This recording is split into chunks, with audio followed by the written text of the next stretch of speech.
Wonderful.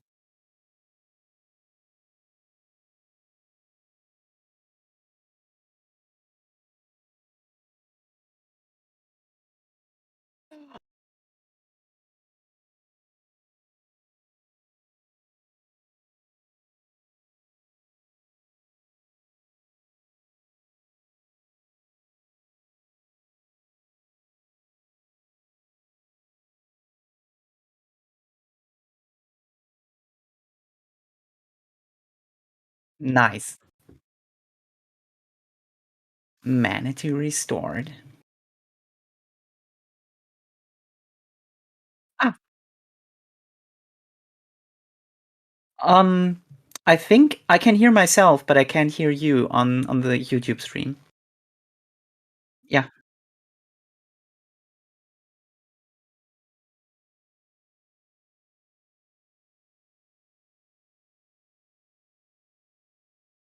Always the computer problems.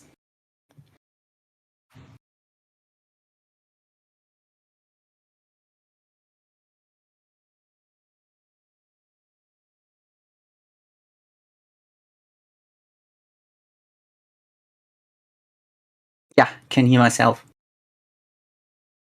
No. It's really weird. Yeah.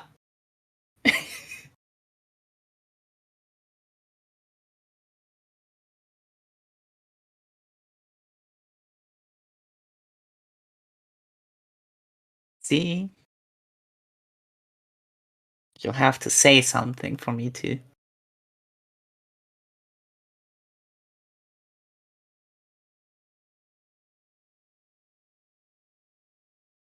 Nope.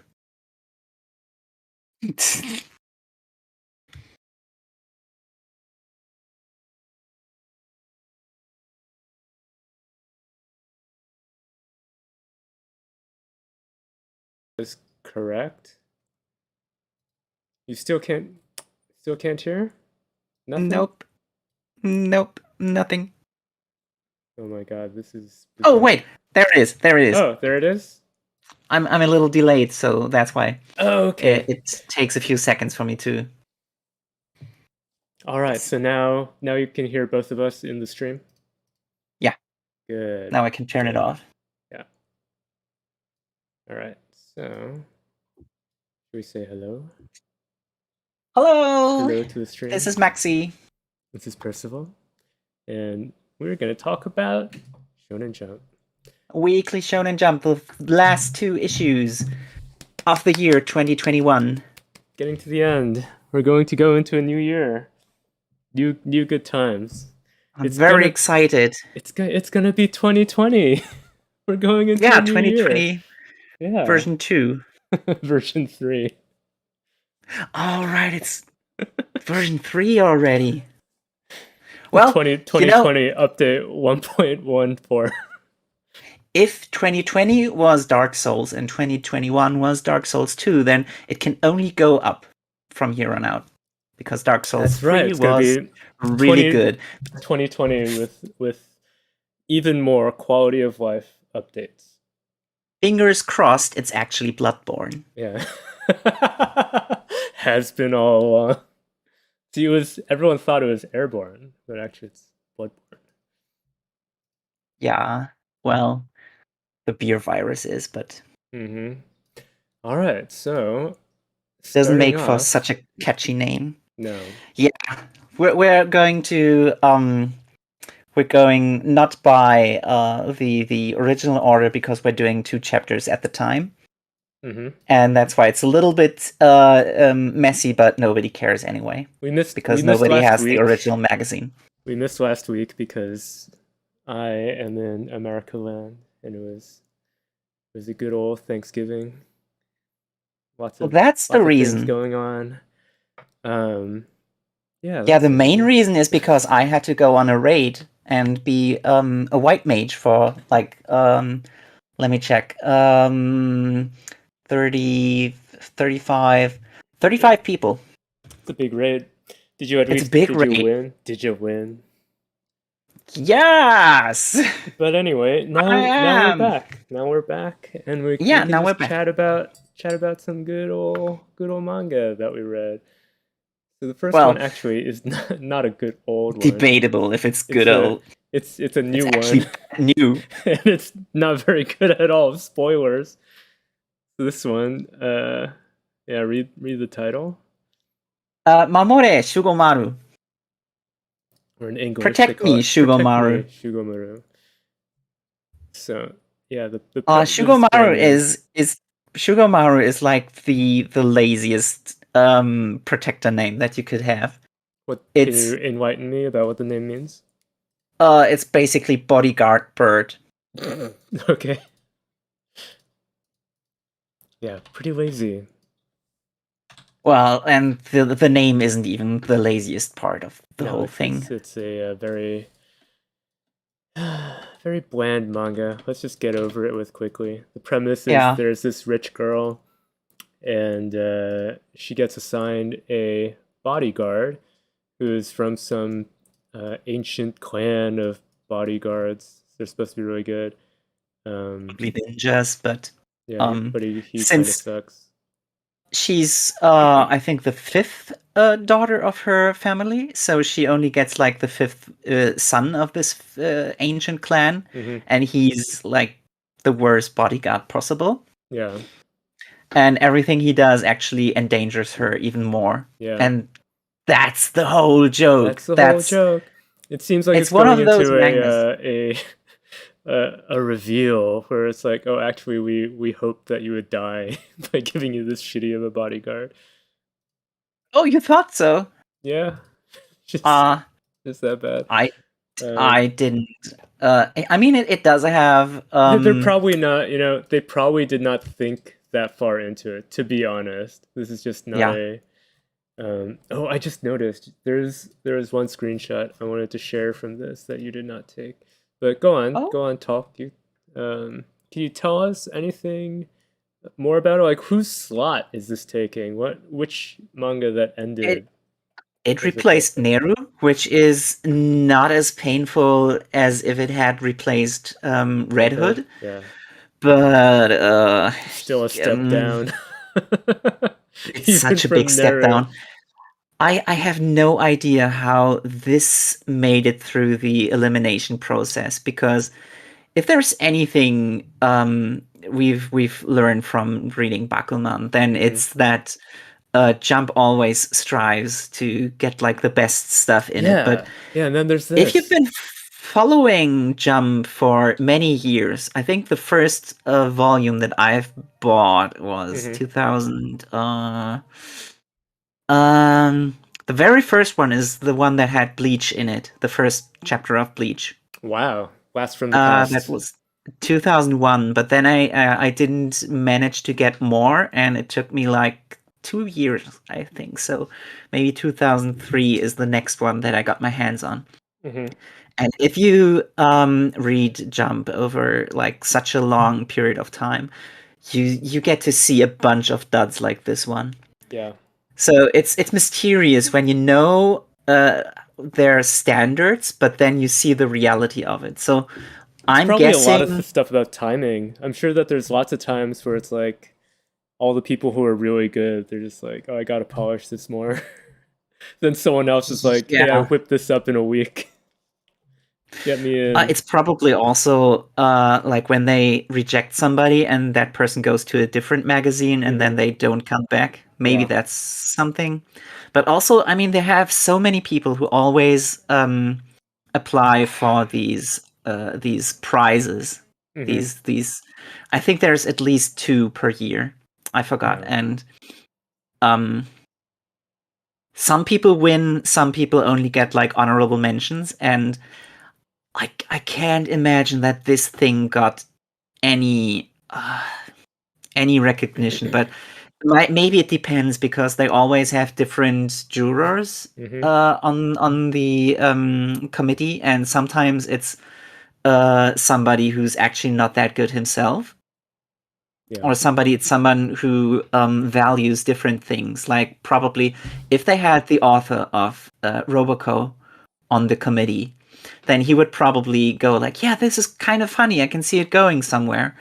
And there's always the possibility that the original one-shot was way better than the serialized version, because maybe it got handed over to an editor who doesn't really know, who doesn't know how to handle it, because Jump is still like very editorialized. You can't go, I want to do this, and then it gets published the exact way you imagine it, because if the editor says no, this can't go into the magazine, you have to change it.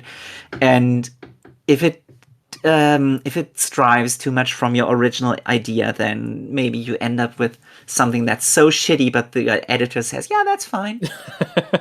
How disappointing would that be if you were that author? And Yeah. It's like, oh, this is worse than I could have done. On the other hand, it's such a prestigious chance to do something. So if you don't have at least like 15 ideas how to turn something around, then I guess you probably didn't have it in you anyway. So this is, I mean, this sounds very harsh and cold, but that's the reality of Jump, and that's why we read it. And I mean, there's so many outlets nowadays, but Jump is still the big thing, and I think it's justified to have these high expectations of it. Yeah. Especially when you go back to like 2002, 2003. That was such a good time. The golden years. Imagine having Death Note and Naruto and Bleach and Eye Shield 21 and the last bit of Stone Ocean and the beginning of Steel Ball Run. And was 2003 in Jump like the 1997 for PC gaming? Kind of. A lot of good stuff started. Yeah. Pyuto Fukujaga was still the main comedy thing. And I know most people haven't read it, but it's such a good comedy. I feel like someday we should do like a retrospective on that one.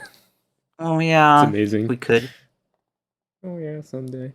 Anyway, so yeah. Yeah, Shugomaru. Did you have anything to say about this? I see you've highlighted a few panels. I had one to highlight. I like this one, where she's like, maybe reading Jump will calm my nerves. Yeah, I didn't put it in the file name, but that's me reading this. Yeah, sweating like. This got me on edge. Maybe reading Jump will calm my nerves. And then no, it doesn't, because it's not a good chapter to begin with.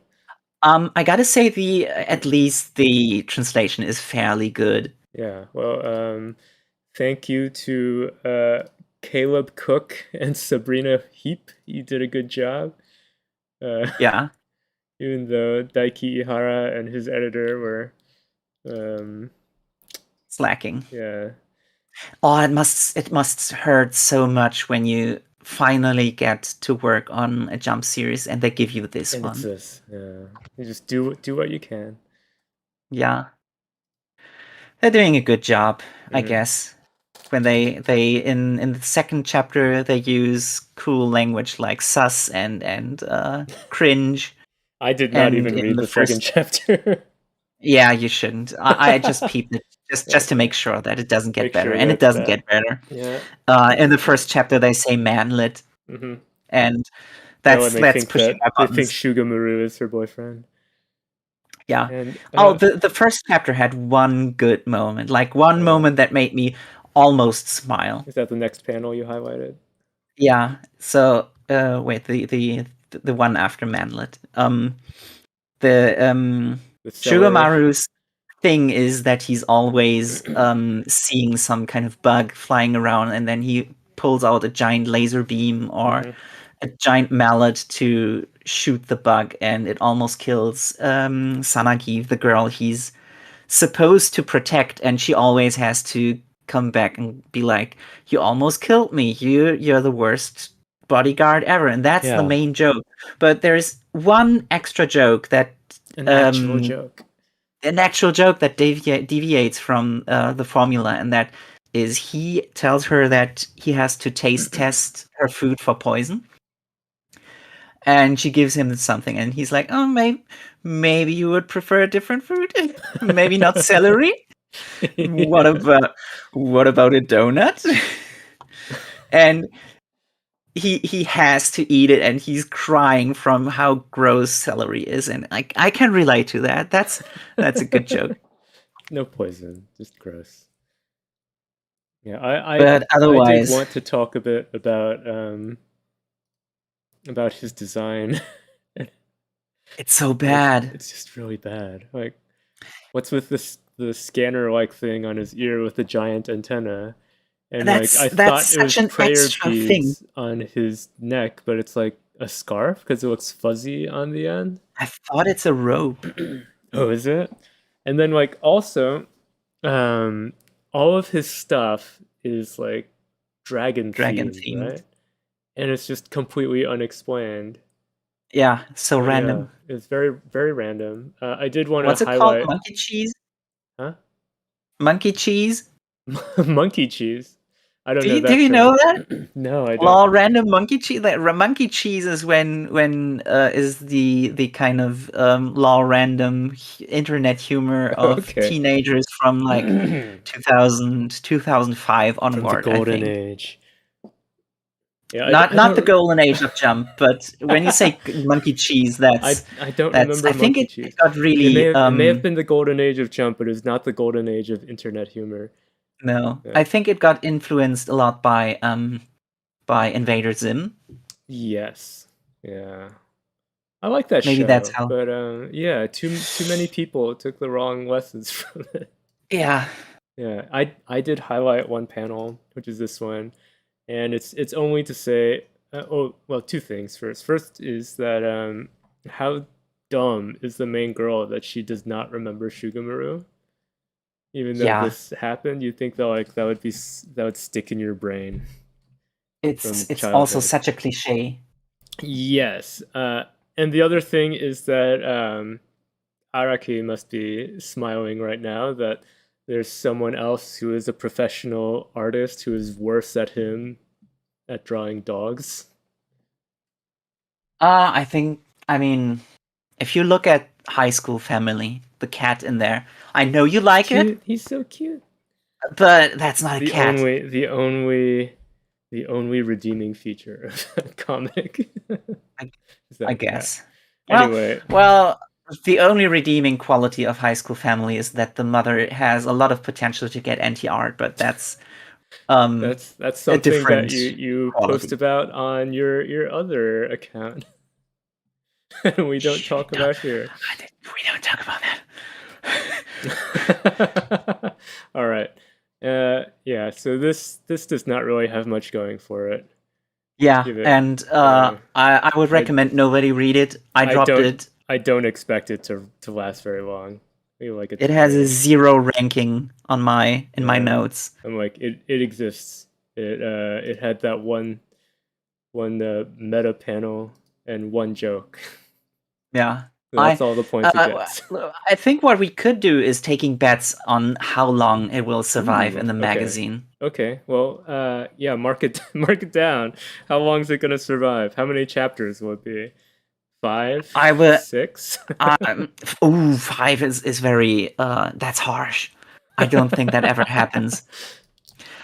Or maybe it does. Sometimes, I mean, this is like long history. I'm 3,000 years old, but I don't remember everything, but it might have happened. But I think the standard is that it's 10 chapters and then you can get axed, because then at least they can put you in a tankobon and yeah. Oh, you're right. You can sell those to like the dozen people who actually liked it.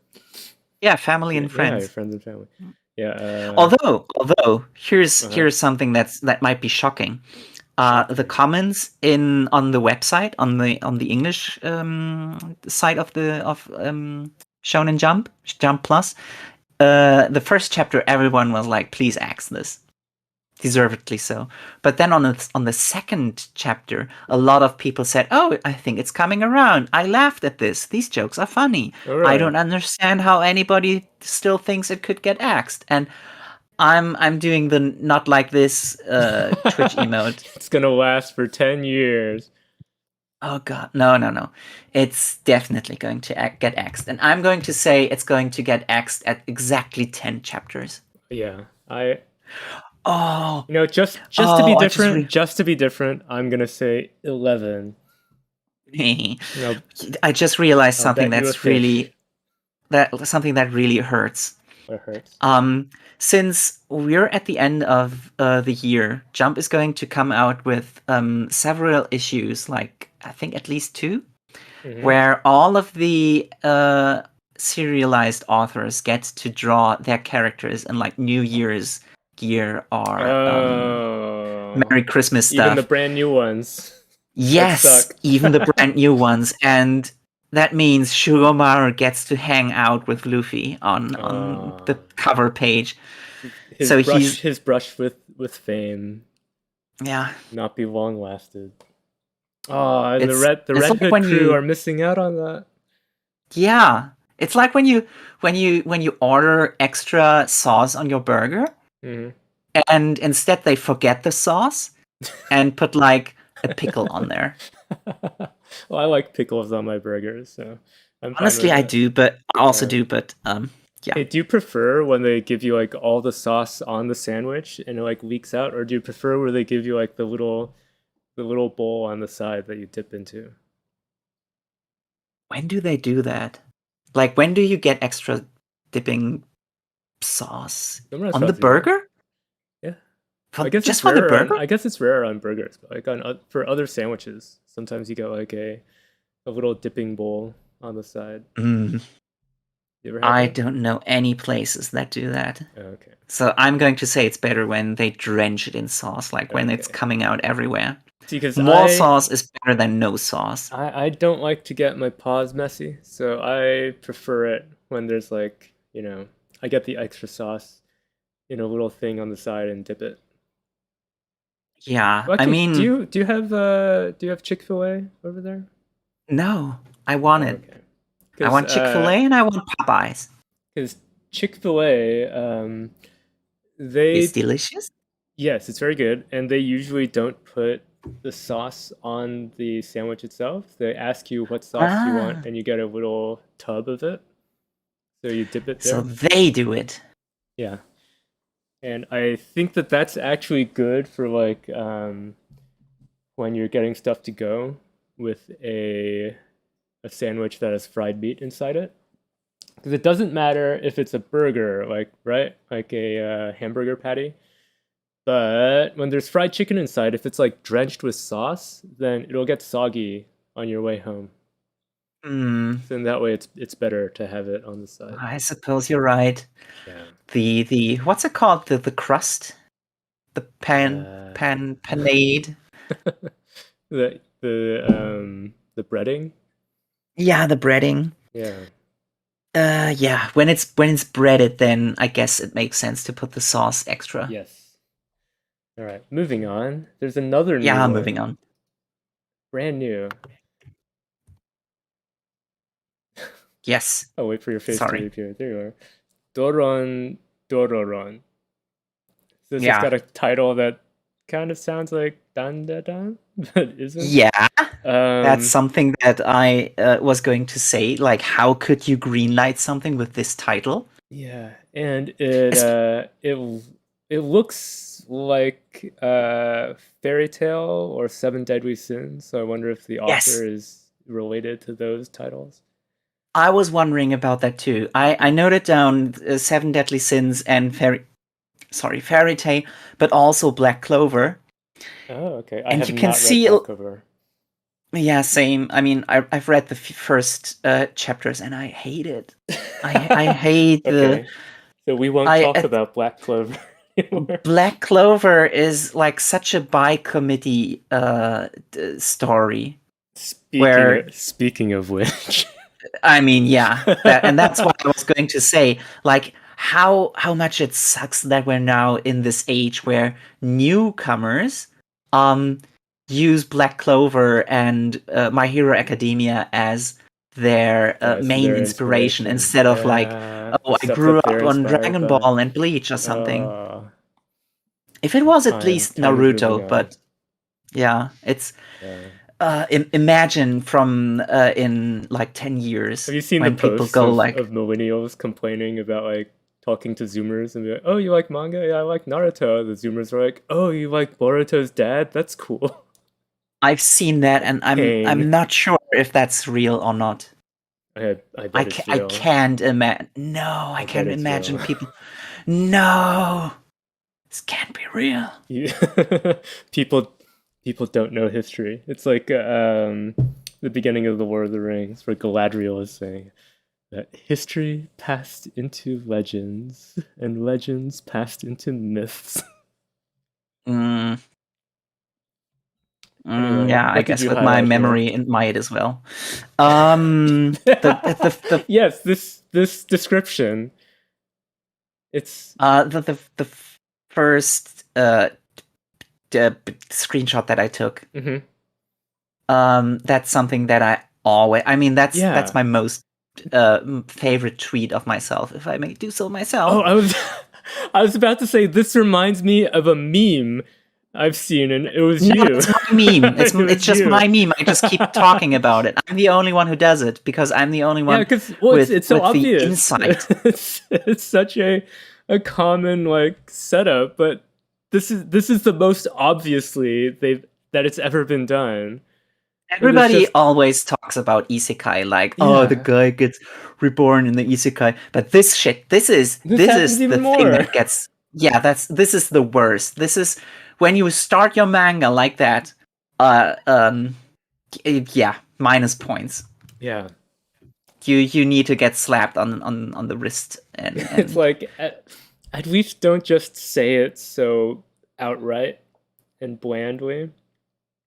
X years ago, strange monsters called something appeared, and the people who killed those monsters are called something. And then the main character wants to become one of those guys. There needs to be a name for this genre. Yeah. Sometimes, you think hard. You know lots of languages, so you think hard and come up with a name for it. I'll come up with one of those because it's pissing me off. It's just why do the monsters always have to appear suddenly? I know. It can't just be something that was endemic to their universe. Or at least give it a reason. Like, let's say, if you remember why the Fallout world is the way it is, it's because they didn't invent transistors, and that's why the world ran through oil much quicker than our real world. Oh, I didn't know that. And that's why China and America started a war over the last oil reserves. Much quicker than they would in real life, although to be determined. But that's the setup. That's why the Fallout world is stuck in the 50s. Yeah. Because they didn't invent transistors. And I want some kind of explanation for these monster appearance setups. Like, for instance, at the end of World War II, the Nazis invented monsters, and we are still fighting. I feel like a lot of these, them. or the better ones in this genre, probably do have an explanation in there. Yeah, eventually they. But it's eventually they do, but this one, don't just come out and say it and be like, yeah, we're doing the meme. Yeah. And I'm going to make this a meme. This is our main guy. Yeah. Who, he's a Dora Sasaki. What's his name? Dora Sasaki. Oh yeah. That's the title, right? Or is it a sound? No. The sound effect is Doron Dororon. Okay, so it gets even. His name starts with Dor. The sound effect starts with Dor. Anyway. He wants to be just a little bit more confusing. He wants to be just one of the guys hunting the monsters, because they're cool. But then he can't do it because he has the wrong blood type, right? Yeah, he doesn't have any midi-chlorians. Yeah, but he's so strong. He can wrestle down this big burly guy. That's something that I mean, even Ayashimon started with that. Yes. I have a feeling that they this have. one, I was reading it, going like, oh, once again we get a hero whose the only defining trait of his is massively overpowered physical strength. Even though he's just a juvenile delinquent high school dropout. For no real reason.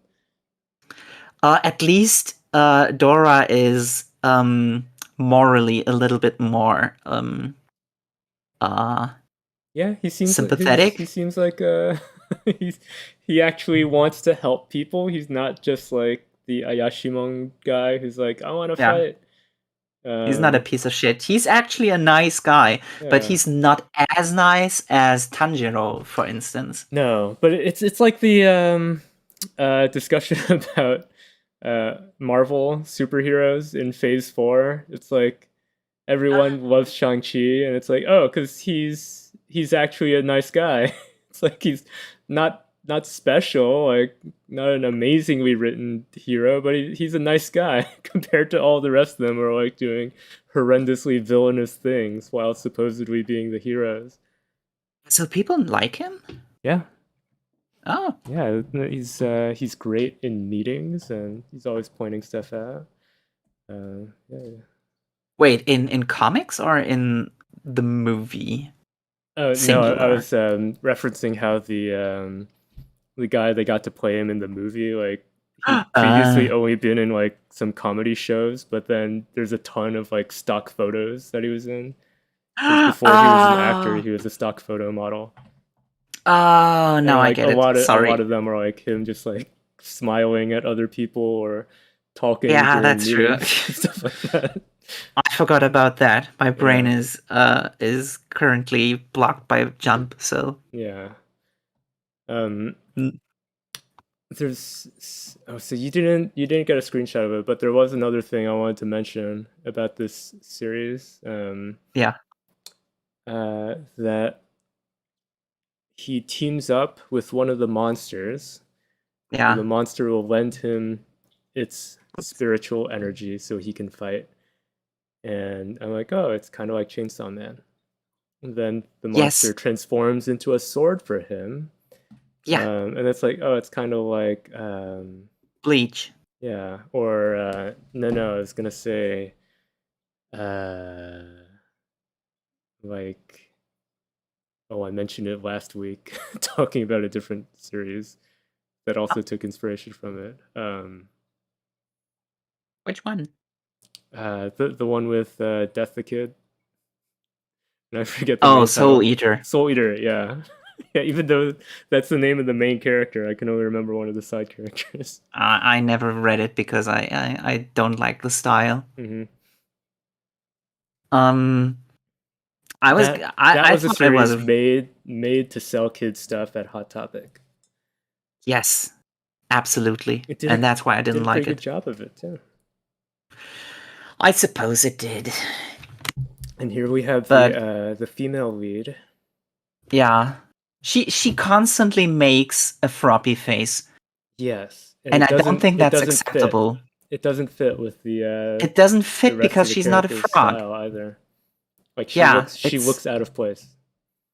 Very. I mean, I guess you could have this as a style if more people did it, but she's apparently the only one who has this floppy face, and this is absolutely a floppy face. You can't make that. You can't just copy that without her being a frog. You're not allowed. Yeah, it's been trademarked now, and we see here she's wearing the off-brand Champion exercise clothes. Huh? The logo on her clothes. It's like an extended version of the Champion. Oh, wait, now I recognize. Yeah. Yeah. It's all of the designs in this are kind of lame, I would say.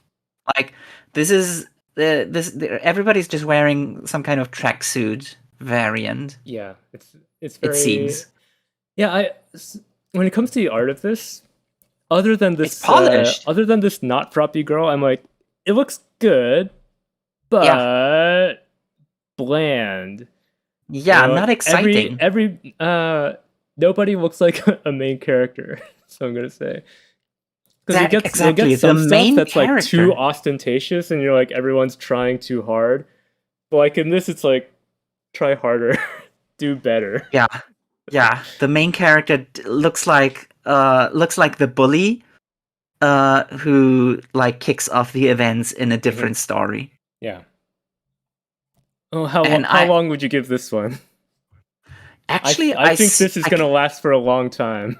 Yeah, I mean, it does have the potential. Because it's polished looking, and while it's bland in a way that I can tell that like kids who aren't familiar with all the other series that it's like clearly taking inspiration from, then they'll be like, oh, it's so cool. Even though like if you've read this genre before, you're like, it seems just boring version of all these other things. That's what I thought. I gave it a 60 because I'm like, it's competent. I was a little bit more generous. I gave it 70. But I wouldn't say it's like it's good. It's just it's competent. It's okay. Yeah, it's fine. I mean, you see manga like this where you're like, oh, that's much better than I would have done, but I'm not a professional. Yeah.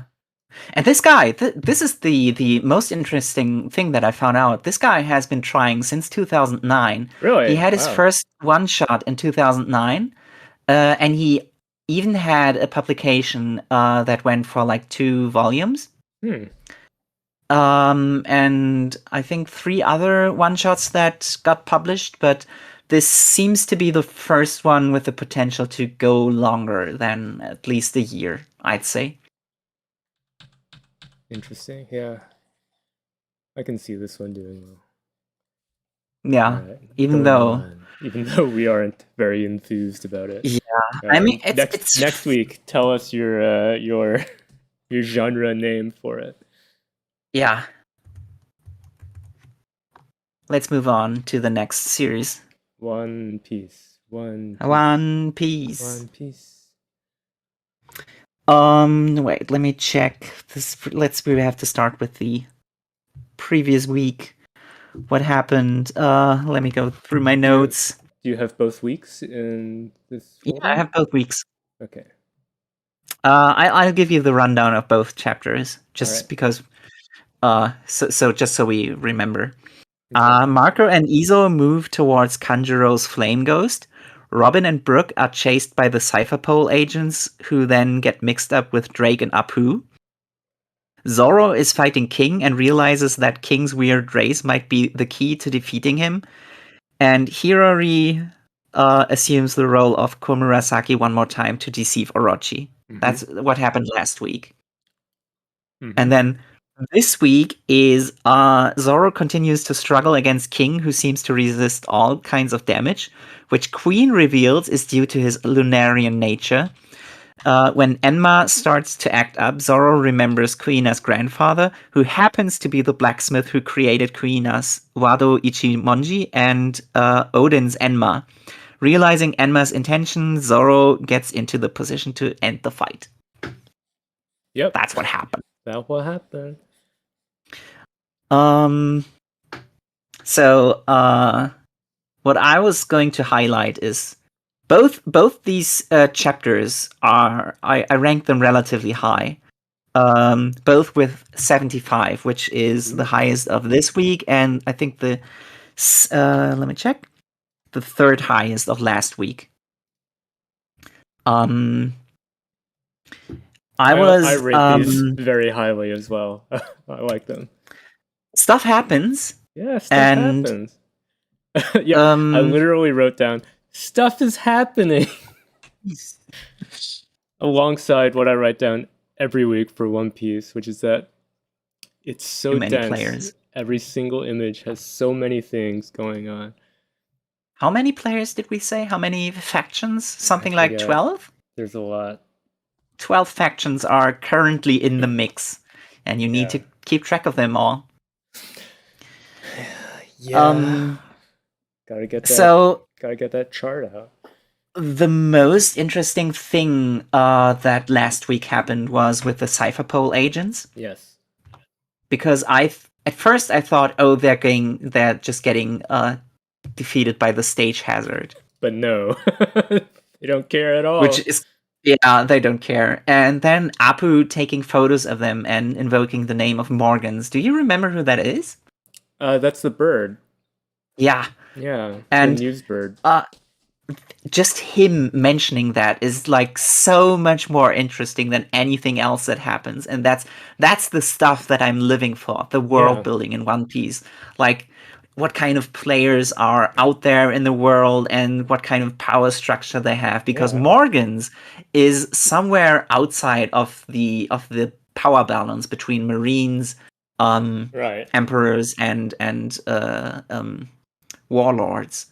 And at least in One Piece, I think that's very interesting. Because the pen is mightier than the sword, man.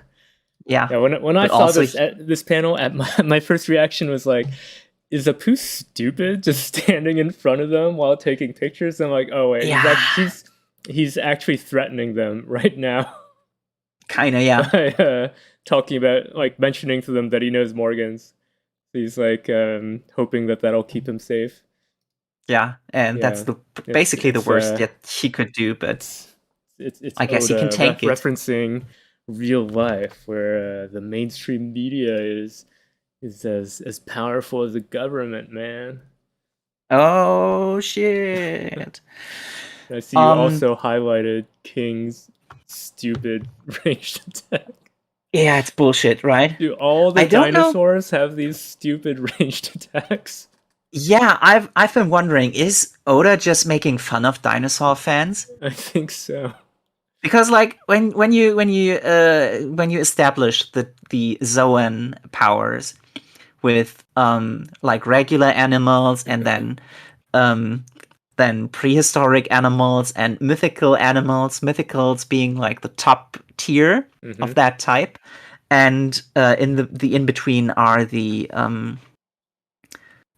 prehistoric animals. Yes. So people would always assume, like, oh yeah, dinosaurs must be like just so powerful, and then he comes out and makes them super goofy. Yeah. I don't know if that's like his kind of humor. I mean, obviously it is, but if this is his idea of keeping the tier of dinosaurs, our expectations.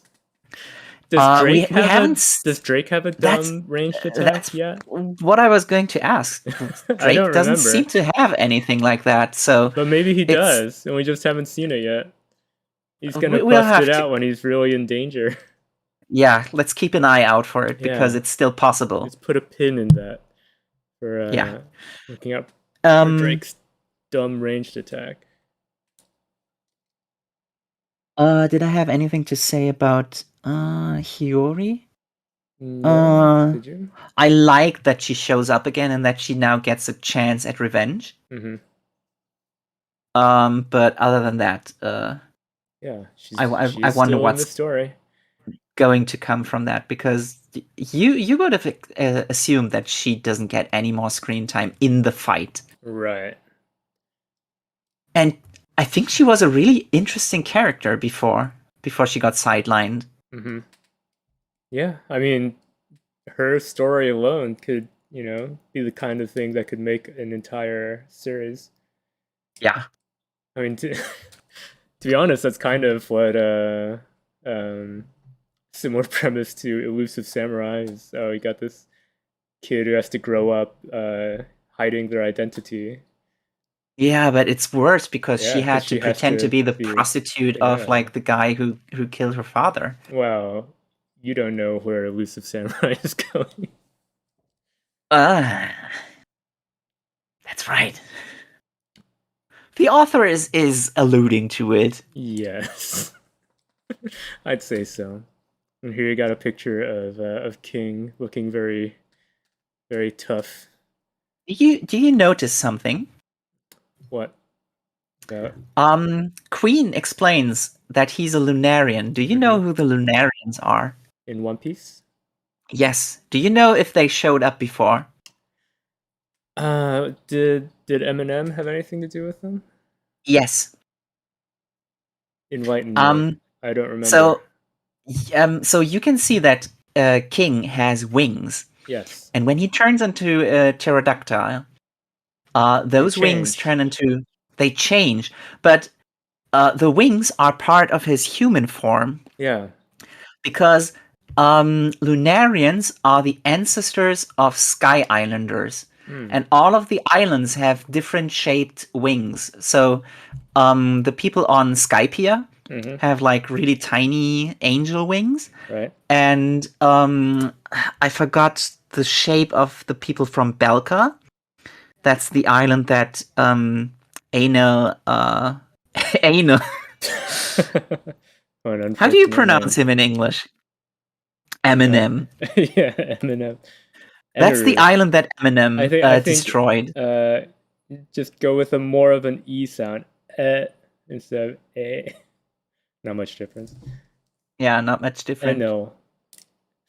Doesn't Thankfully, sound much better. German doesn't have this problem, but let's call him Eminem just so I don't have to say anal all of the time. He destroyed an island before he came to Skypia, and that was Belka. I remember that clearly because back then I was like really deep into One Piece. But there was a third island that got mentioned, and I know that these three islands were featured. The people of these three islands were featured in one of Eminem's cover stories because he did eventually reach the moon and found moon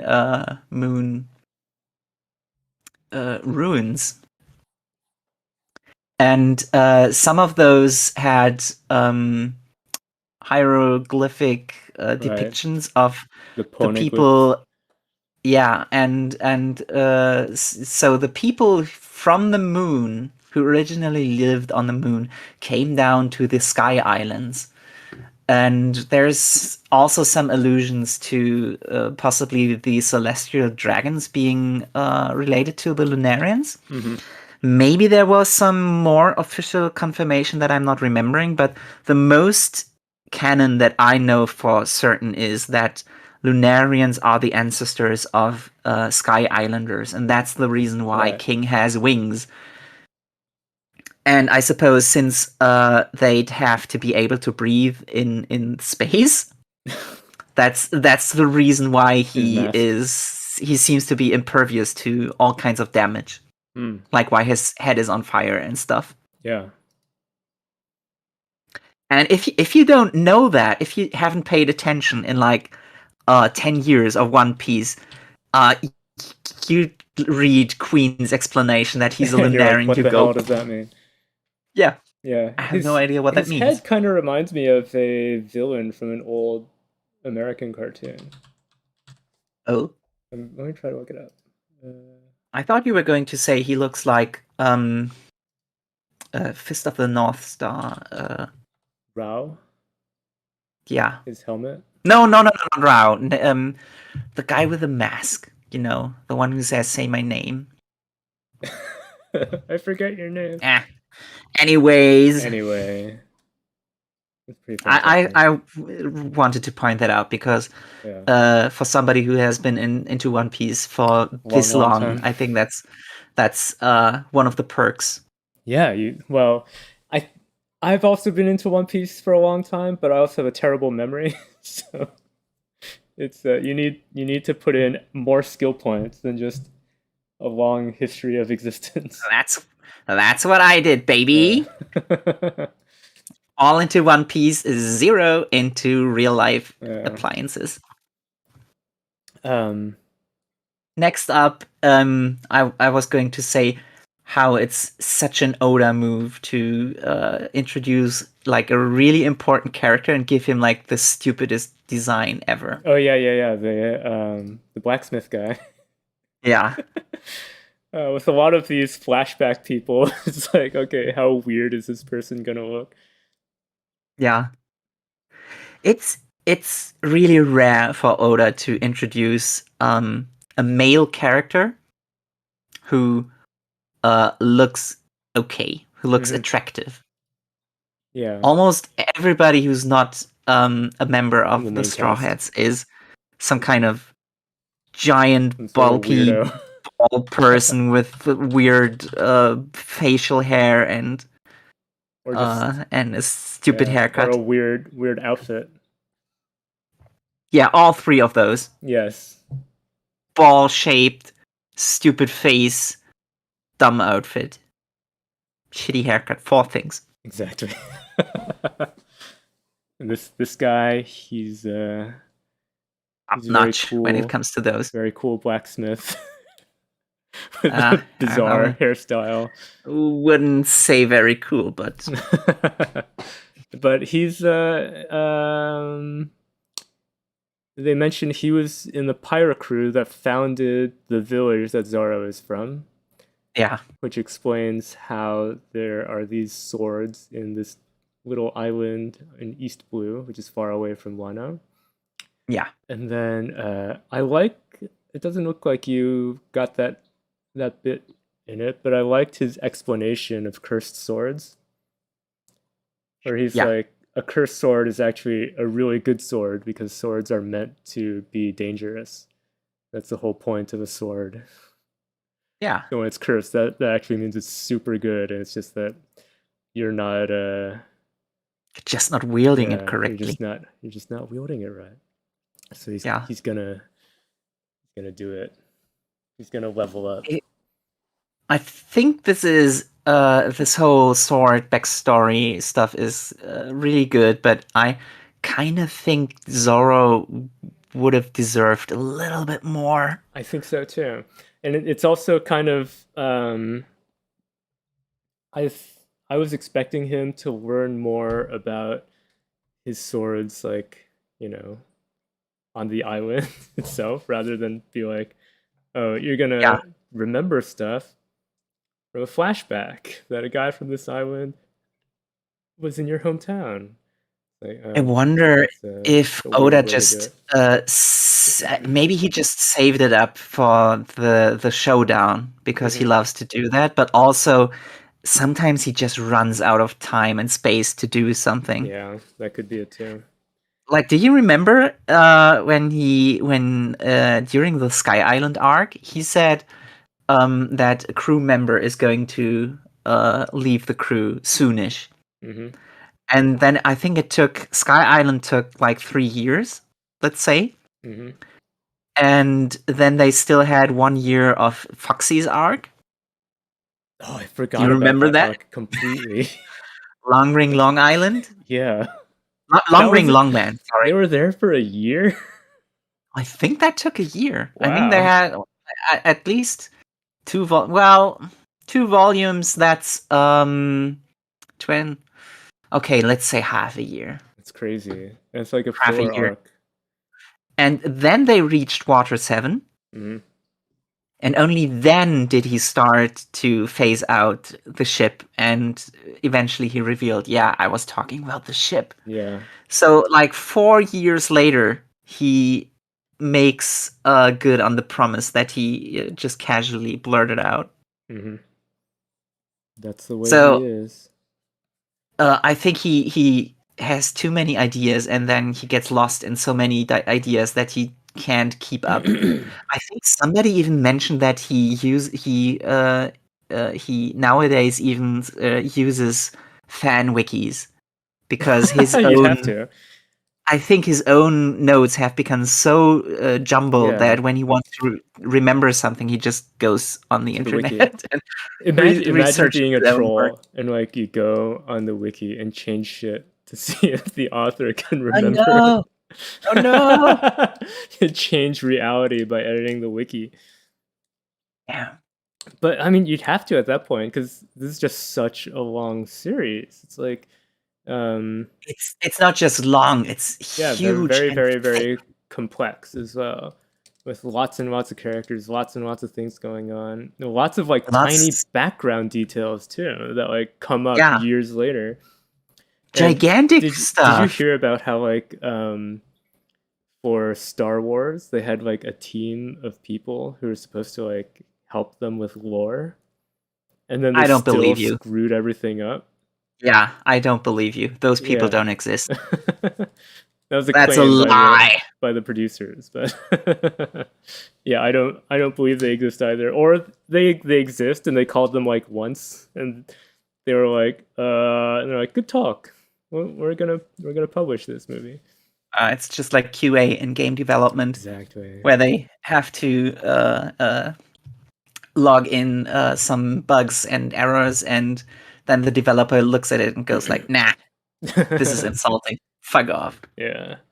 Well, I really liked these chapters. I give One Piece an 80. Stuff is Wow. happening. I'm excited One to see final what's thing. gonna happen with Zoro's sword. I wanted and there is to a ask you. Tashigi cover page too. You didn't show it, but Yeah, I don't Tashigi care came about out. Tashigi. Oh, I was how going to dare ask you one final thing. Do you understand what happened in like the final moment of this chapter where Zoro's swords start to let's say steam and sparkle and He's because I'm not sure. He said something like he's using his haki to control the curse of them or something. yeah. And then some other dudes show up and they faint. So my question is Zoro figuring out how to use King's the Conqueror's haki. haki? I think Or so, yeah. Or is could it King be doing that it? no, could it be that Enma has its own? The sword, because it's the king of swords. Yeah. Or third choice, could it be that Zoro can use the sword to suck haki out of other people and feed that into the sword? That one sounds the least likely. It seems too evil. I know, but he said, "Oh, this is perfect." When the guys show up, so I was wondering about what your take. I took that as being was. like a more of like a sarcastic. It was perfect. Okay. And that's that he learned how to use his haki correctly with his sword. Or I do like what you said, that maybe it's emanating from the sword itself, because that sword is just so good. It's the king of swords.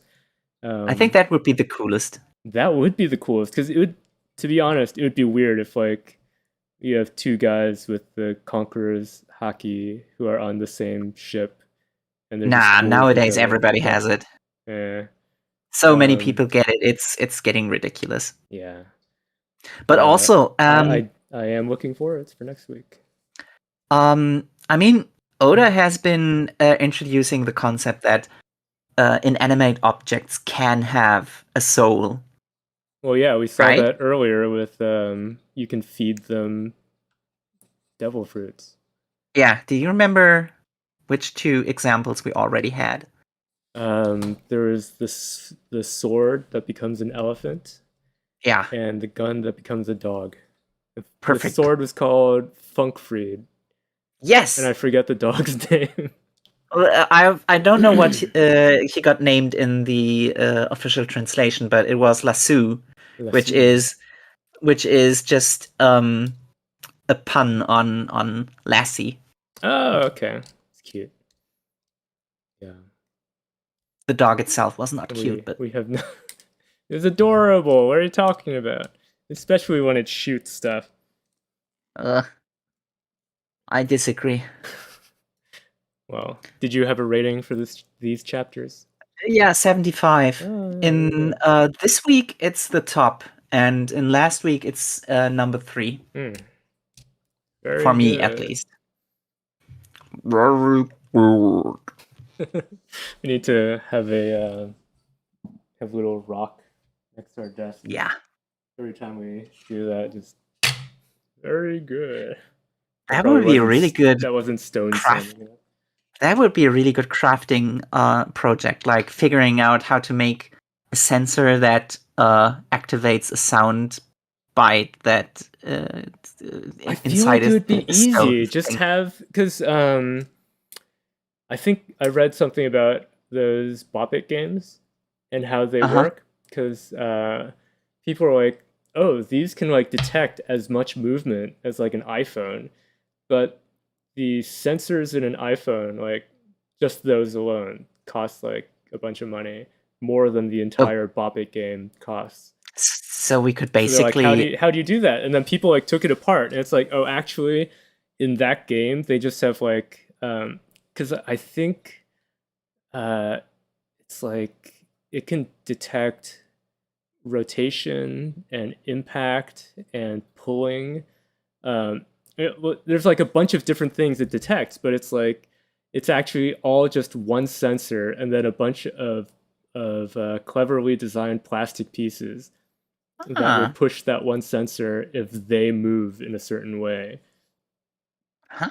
And I was like, that's really clever. So it's like you could definitely design a rock that upon impact activates to say very good. That Want would be a that? fun project. Yeah, Can you I write want to that look that down? up. I'm gonna write that down right now, along Write with it my down right other now for me. idea for a project to do. So I also thought it would be really fun. Have you seen all the videos of stuff people do with the singing fish? Yes. So thought it would be fun to get not the singing fish, but one of those little dancing toys and make a real life version of the Pop Team Epic toy, where they have the pipini that sings or that dances to "Hooked on a Feeling." That would be a Ah. fun project. Oh, that would be. That would be a lot of effort. Yeah, I know, but it would be great. Anyways, That's put it. it on the list. Put it on the list.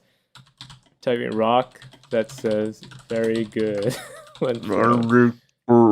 Okay, and moving on to macadamia. Yeah, macadamia. Macadamia. What happened? Should I give you the rundown again? Sure, yeah, there's 2 chapters worth of Okay. stuff. So, last chapter 334, Parting Gift. Shigaraki reaches an NPC to switch New Order into, but Star delivers a final warning to him. The US pilots manage to deliver the data to the Japanese heroes, and they figure out that Star has bought them 1 week of time. Meanwhile, all the other countries back out of their plans to support Japan. And Those then this jerks. week, the chapter Zygotes. All Might relays what has transpired in the Star and Stripe fight, and Class 1A resolves to train 1 more week to prepare for the final battle. All for one, meanwhile, assuages his minions to bide their time because he has one more ace up his sleeve. Hagakure was a spy all along. Oh, wow. Yeah, so the things you highlighted. The things I highlighted was It's rando from last week.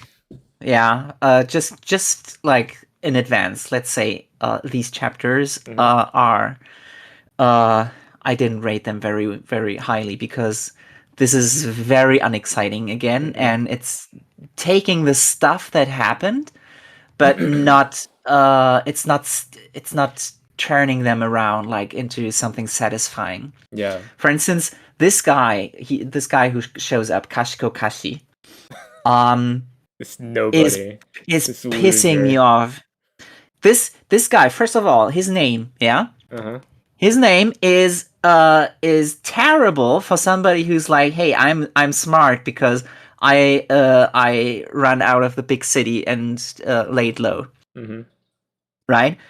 What's his His name? name is basically Smarty McSmart, and he gets introduced by saying how smart I am. Oh. This is bad. Yeah. This is peak My Hero Academia naming conventions. And worst of all is He's not even that smart. well, yeah, but also the fact that he gets introduced with his name means that he's going to come back at some point. So we don't even get to see what happens with New Order when Shigaraki / All for One is trying to put that into him. So we have to assume that New Order does end up in this guy, right? Right. Because otherwise they wouldn't Right. Why introduce would you him give with him a his name. name? Yeah. You're right. And I mean, he has a personality. It's easy to understand, and you wouldn't you wouldn't introduce a character who has this kind of personality, like this specific thing, without wanting him to come back, without wanting him to be important later on. And he has a recognizable design too. Yeah. Like, and I hate it because this guy shouldn't have New Order. Should have been someone else. Huh? Should have been me. It's not fair. Damn it. Yeah. Okay. Yeah, that's what I was going to say about him. And then and you didn't even show the girl he's with. Yeah, she was cute, but I don't have to show her. That's supposed to be his girlfriend or his sister? It could be both. This manga. So I was very dissatisfied with not seeing what happens with New Order. Yeah. Like Star inside All for One just tells him "nice try, idiot," and somehow alludes to that I guess she stops revolting against him now. Mm-hmm. Is that do we have to assume that this is what happens? Well, when I read that, what I read that to mean is that he can't use New Order. That's what I thought it meant. Okay, because I thought it's the death of me. I thought that means like, oh, now you're incapable of using my power.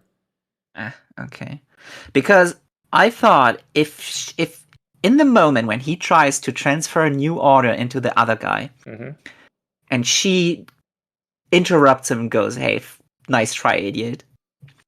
I thought she had like one more ass pull to fuck him over, to say, "I knew you were going to try to get rid of New Order because it's destroying all of your other quirks." Yeah.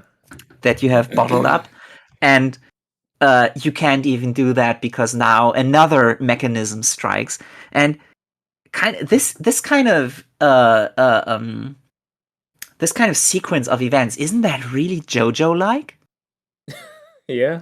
Isn't that like the villain defeats the hero guy who sacrificed himself, but then his stand like activates another ability attacks that him. He wasn't as sure, that he didn't know about, and attacks him from within. Yeah. And that usually, if this were JoJo, if this was JoJo, All for One would be dead now. In the moment when she says, "Nice try, idiot." Yeah, that would be the end of it. So that's why it's really confusing to me. If what he did to New Order, did he get rid of it, or did it just stop revolting? I think. Well, I thought it was just like gone for good. And that was the end. Gone for good. Yeah. And what about the NPC guy, the Kashiko Kashi? Well, I mean, you could be right that he got it, but it could also have just been a fake out.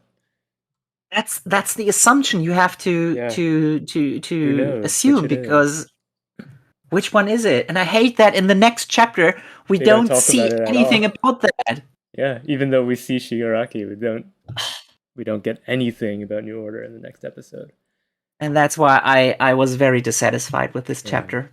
You didn't you didn't clip out the page where it shows the another country backing out from working with Japan. It's just the really dorky-looking Egyptian hero. I didn't do it because I didn't want to talk about how it's kind of weird that Horikoshi is not showing the president of Egypt, but he's showing the hero who's just like a hieroglyphic. Yeah. I was about to say samurai. I mean pharaoh. You can only do so many designs per week. He's a hardworking man. But just give him a face. Just make him an NPC. It's like when you keep him black, that's like I refuse to. It almost makes you think that he's gonna be important. almost, but in this case, it's like I refuse to do any more work. International stuff is done. I'm not going to show any more international characters. Yeah. This is Japan only now. Stop bothering me. Oh, what did I do?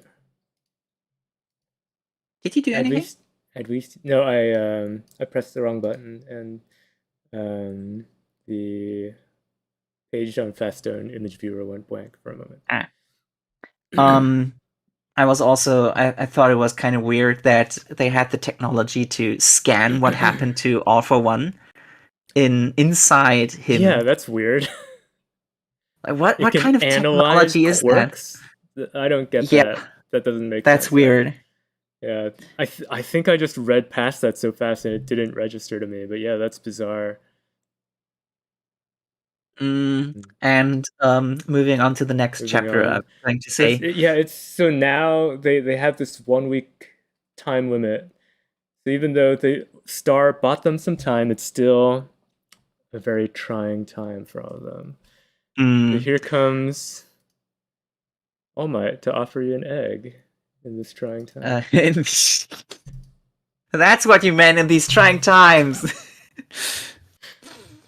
Yeah, isn't it kind of weird to say, oh, these zygotes hatched? Yes, that's such a weird wording. Nobody talks like that. I mean, when do you ever say the word zygote? When you're in science class. Just at least why couldn't he have said the chicks have hatched? The zygotes that hatched. This is weird. Why does it have to be an egg? All Might is a weirdo. Yeah. Well, speaking of weirdos, Bakugo is back on his old shit. Yeah, he is. I thought he had a redemption arc, but no, he hasn't changed. Yeah, he said sorry. He's like, I'm sorry. No, I'm gonna be an asshole again. A loud jerk. The way he's screaming in the screenshot I took is like, this guy is nuts. This is absolute cringe. This is Pickle Rick at McDonald's levels. You know what they should have had, what I had hoped for him, is I hoped that he would have had an arc where he reveals that all of that bluster was just his idea of what a cool guy is. But now that he's actually been in dangerous situations and he's made close friends and realized that other people can be valuable too, then he's matured and he won't have to act like that anymore. But no, the most important lesson that he learned is that he's been an asshole to Deku. Yes. And that this doesn't fly anymore. And I have a feeling that Horikoshi just backed out again out of that. Like, but people maybe because he's an asshole. That's bad. Yeah, I shouldn't. If you like Bakugo, you're a piece of shit. Calling out anyone in the audience who likes him. Yeah, you shouldn't like Bakugo. Bakugo is like the worst bully. And I know Horikoshi said that he regrets making him say Deku should kill himself, but all the other stuff he's doing is like, that's it. To me, that's irredeemable. Bakugo is less redeemable to me than Endeavor. Ooh, harsh. Endeavor was right. Bakugo is wrong.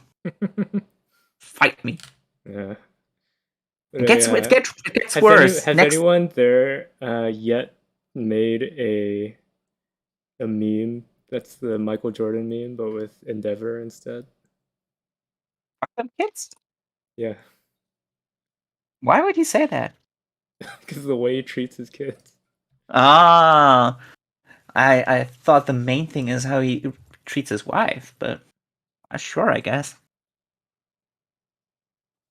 I'm not going to make that. I was going to highlight how Horikoshi even throws a bone to the Kiribaku shippers. Yes. Because with this line specifically, I noticed this too.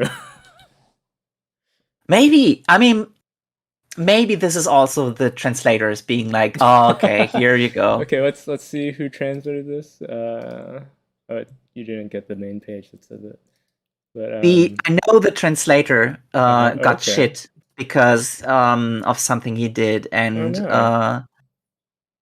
and I think he even deleted his Twitter. Or maybe Really? just made it protect. Yeah, because the Hero Academia kids are cancer. They're bothering him for something that he did 100% correctly. Really? I think I think I I may have forgot what heard it of that, was. but I forget what it There was. But I was did hear something about that.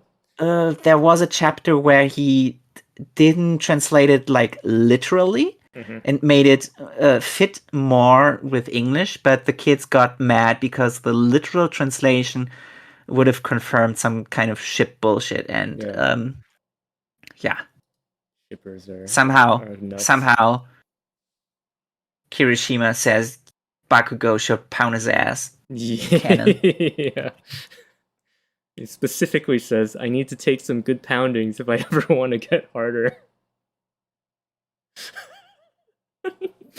Just that wording. Okay, I see the names of the translators here. Thank you to Caleb Cook and John Hunt. Wait, isn't that the same guy who does Shugomaru? Caleb? Oh, is it? I'll go back to that. Well, I guess no wonder. Yeah, it is. That Yeah. This is good. No wonder. Good job, Caleb Cook.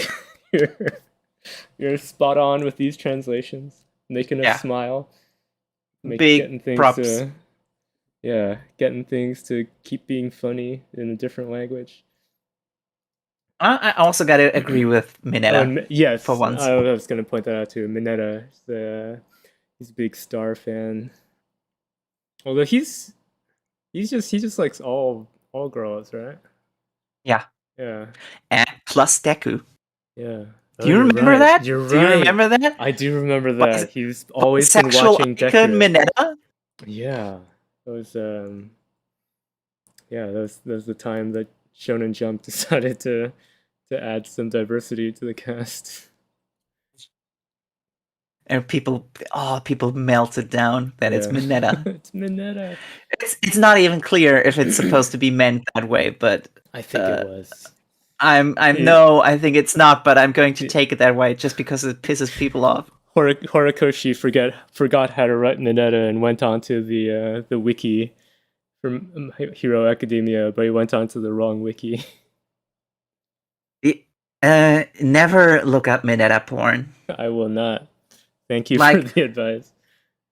It was not like you would specifically search for it, but if you look at Rule 34 of My Hero Academia, and then sometimes Mineta is in it, you see the tag, and it has like a very high number. And the worst part is, it's not him being the part of the fat, ugly bastard.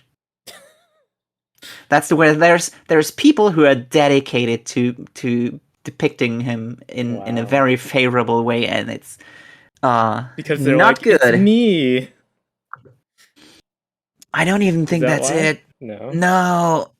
Some people somehow like this kind of weird body proportion, and I don't know. It's not good. Exists, so we know that that's a thing. Yeah. What did I highlight next? Yeah, still no clear confirmation of what happened to New Order. Right. He's just getting a little head pat for all his troubles. And then finally, Hagakure. I don't know who mentioned this, but I've seen speculations about her being a spy like ages ago. Really? And I've kept that in the back of my mind because there's some moments when you don't see her, and it's almost suspicious. Mm-hmm. Also, I mean, look at the silhouette; it's pretty sexy. Yeah. All of the muscles drawn out on this transparent person. Hey, well, you can't see. You gotta figure out by touch. So I put these at 65 because not bad, but nothing happening. Yep, same. Compared to the previous ones. Exactly 65. Yeah. Next we have Dr. Stone. Oh. Did we get 2 chapters of this, or did we miss a chapter? I remember No, one no, of we the one of the mangas. It skipped a week. Which one was that? No, we Elusive skipped. Okay. Dr. Stone didn't. All right.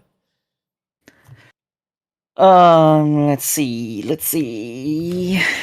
They're deciding who gets to be the astronauts, and then they talk about how to fight on the moon. That's it. That's the 2 chapters.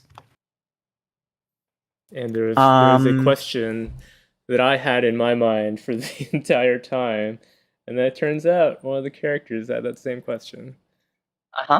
Which is when they're so here we look at them talking about we got this space flight, so we're gonna pick people to go, and I'll fast forward to who they picked. So they pick Ryusui, Senku, and Kohaku. Yeah. And for this whole time, I'm like, why not unpetrify Stanley? Because he can fight, and he's better at piloting than Ryusui is. So he would be able to take 2 roles at once. And then the next chapter, the entire thing is Ryusui like, maybe we should unpetrify Stanley instead. See, I forgot about that entirely. Oh, right, I forgot he existed. Yeah. And I've been wondering why Dr. Zeno didn't even make an attempt to depetrify him. I know. They just forgot about him. Yeah, they just forgot. They were too busy drawing. They were too busy making the internet. Yeah, but I mean, that's the whole motivation between Zeno joining the good guys, because they basically have Stanley as a hostage. Yeah. Isn't that?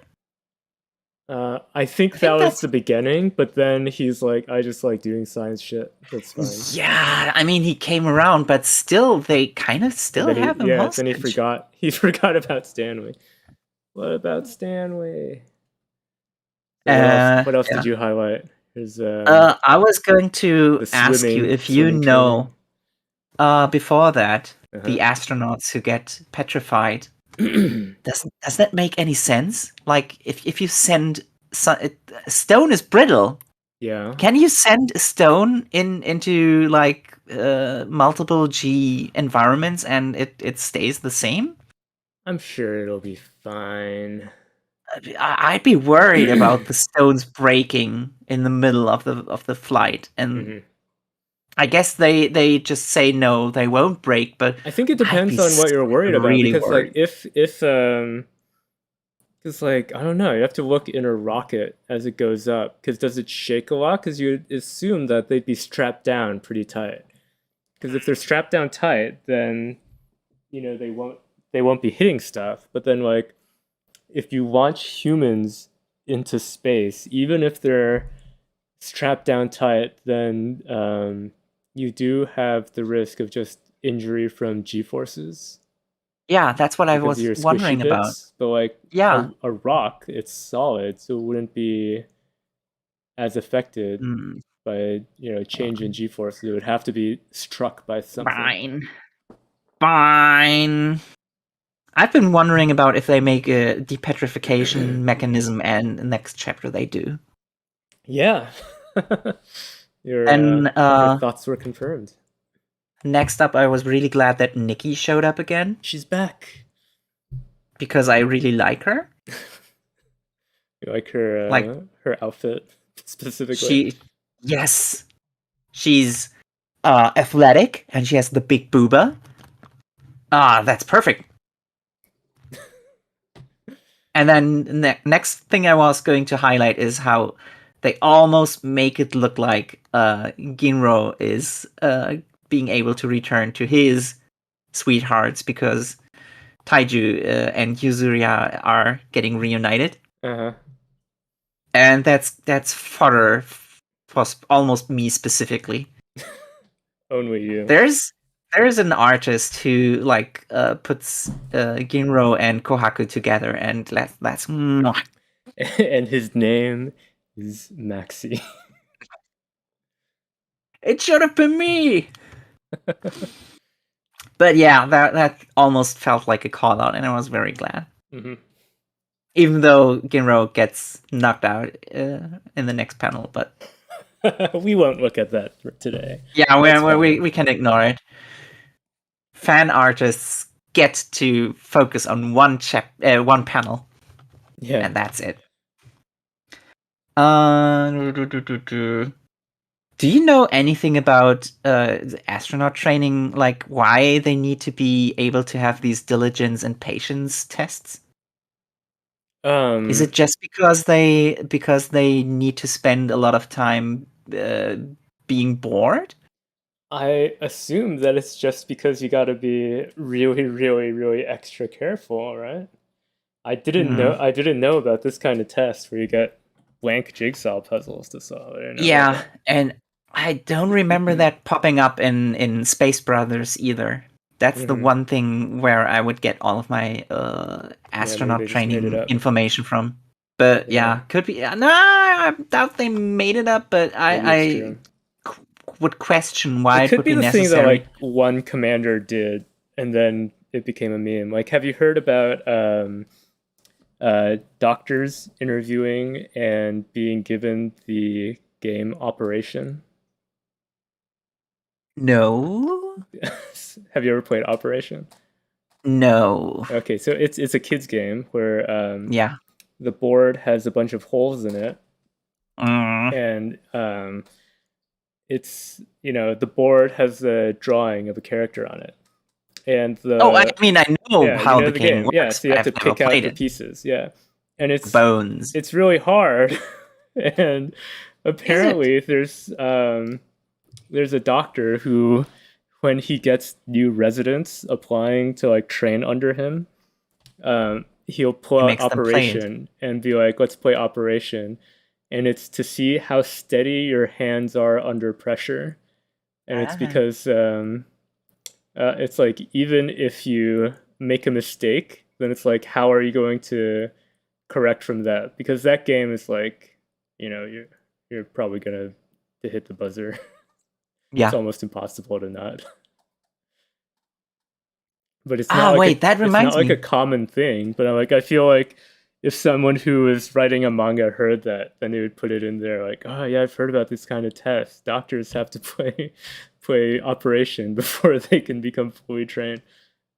But now that you mention it, in Space Brothers, there is one scene where something similar happens. When the main character who always dreamed about becoming an astronaut, and then only his brother becomes an astronaut, and he becomes a car designer. And then some stuff happens, and he finds the resolve to try out for the astronaut training one more time. And in the what's it called, interview for the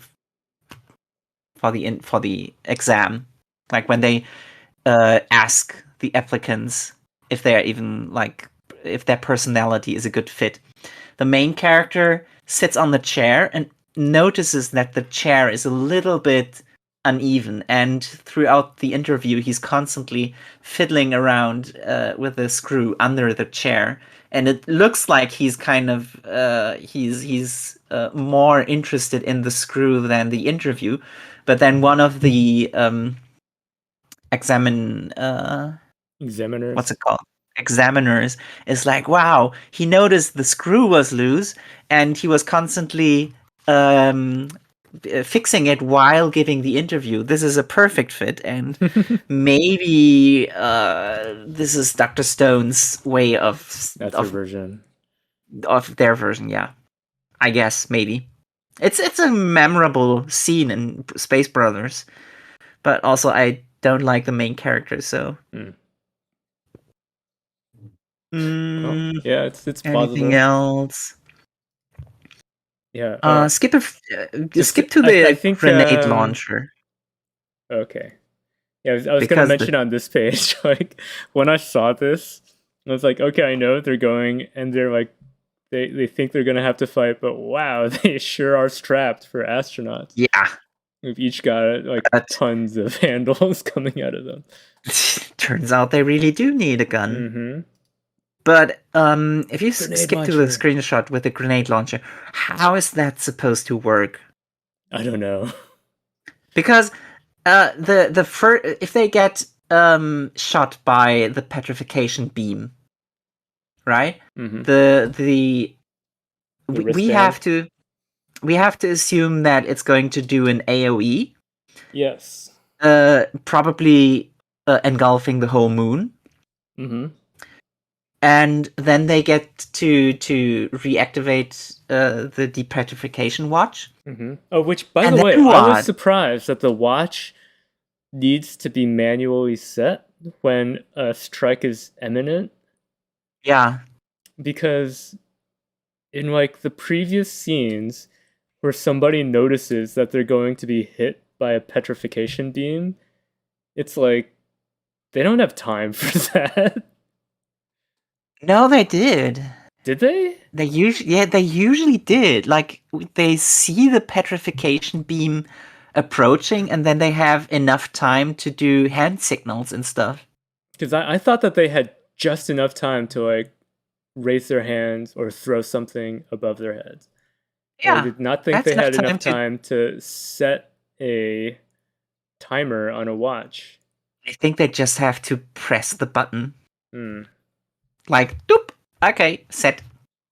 Okay, well, if it's that quick, because I thought it was going to be something, more automatic when they first brought it out. Like, I thought it was going to be something that, like, the watch. Yeah, I guess it should your movement, and that makes more sense. If you don't move for enough time, it'll. On the other hand, I mean, they were supposed to go up as rocks, so. Yeah, you're right. The watch shouldn't activate in that phase of the just put it on once you get there. But maybe that's all hypothetical. I'm still hung up about the grenade launcher. Yeah, because that implies they would have to shoot at the Medusa while the Medusa is being shot at them, but they don't consider that the Medusa would be stationary. Yes. And that Y-Man would just activate it and tank the hit himself because he's not a human. Yeah. Or has his own depetrification thing.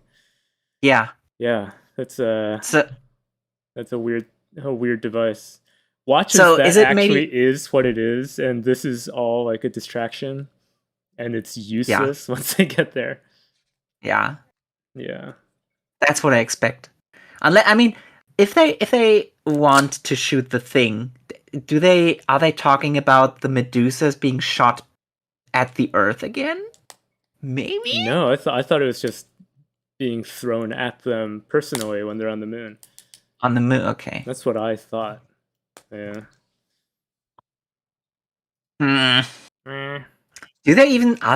Do explosions even work on the moon? Yes, because explosives in a grenade, they have all the propellant inside them. They don't require air. That's why you can do undersea detonations of stuff. Otherwise, that wouldn't work. But underwater, you get the shockwave going through the water. But in the vacuum of space, you don't get the shockwave. You just get the outer shell of the grenade as a projectile. The expanding gases from the explosive create a shockwave. It won't propagate through the vacuum, but the gases itself will explode. Okay. Okay, fine. Yeah. So what did you think of these chapters? I didn't like it. Oh, really? I liked that I predicted what Ryusui was gonna do. I gave it a 70. Yeah, I was like, oh, you thought the same as me. I'm giving you a big commendation. Thank you. But not the chapter itself. Okay. Last week got 70, and this week gets 50 out of me. Ooh, it went down. It definitely went down because, yeah, nothing really happened. Yeah. And they reminded me of Stanley being forgotten. Which you yourself had forgotten. Which for me is a plot hole. Yeah, because well, because the way I take it is just that Zeno is so into the science shit. That he just forgot about it. He forgot about it. It's one of those things where it's not a plot hole. The character is stupid. I'll give him that the cave they put the statue in is kind of cool. With all the caution tape. Like this is a really cool hard place. To get to, like yeah. you have to go down a rope, and then it's this overgrown cave inside the cliff. That's cool. That's come to think of it, how many years has he been in there?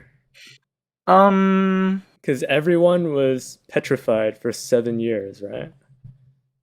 Yeah, so 7 years. It's been oh no, an unknown the extra years. quantity of time to build all the rocket stuff.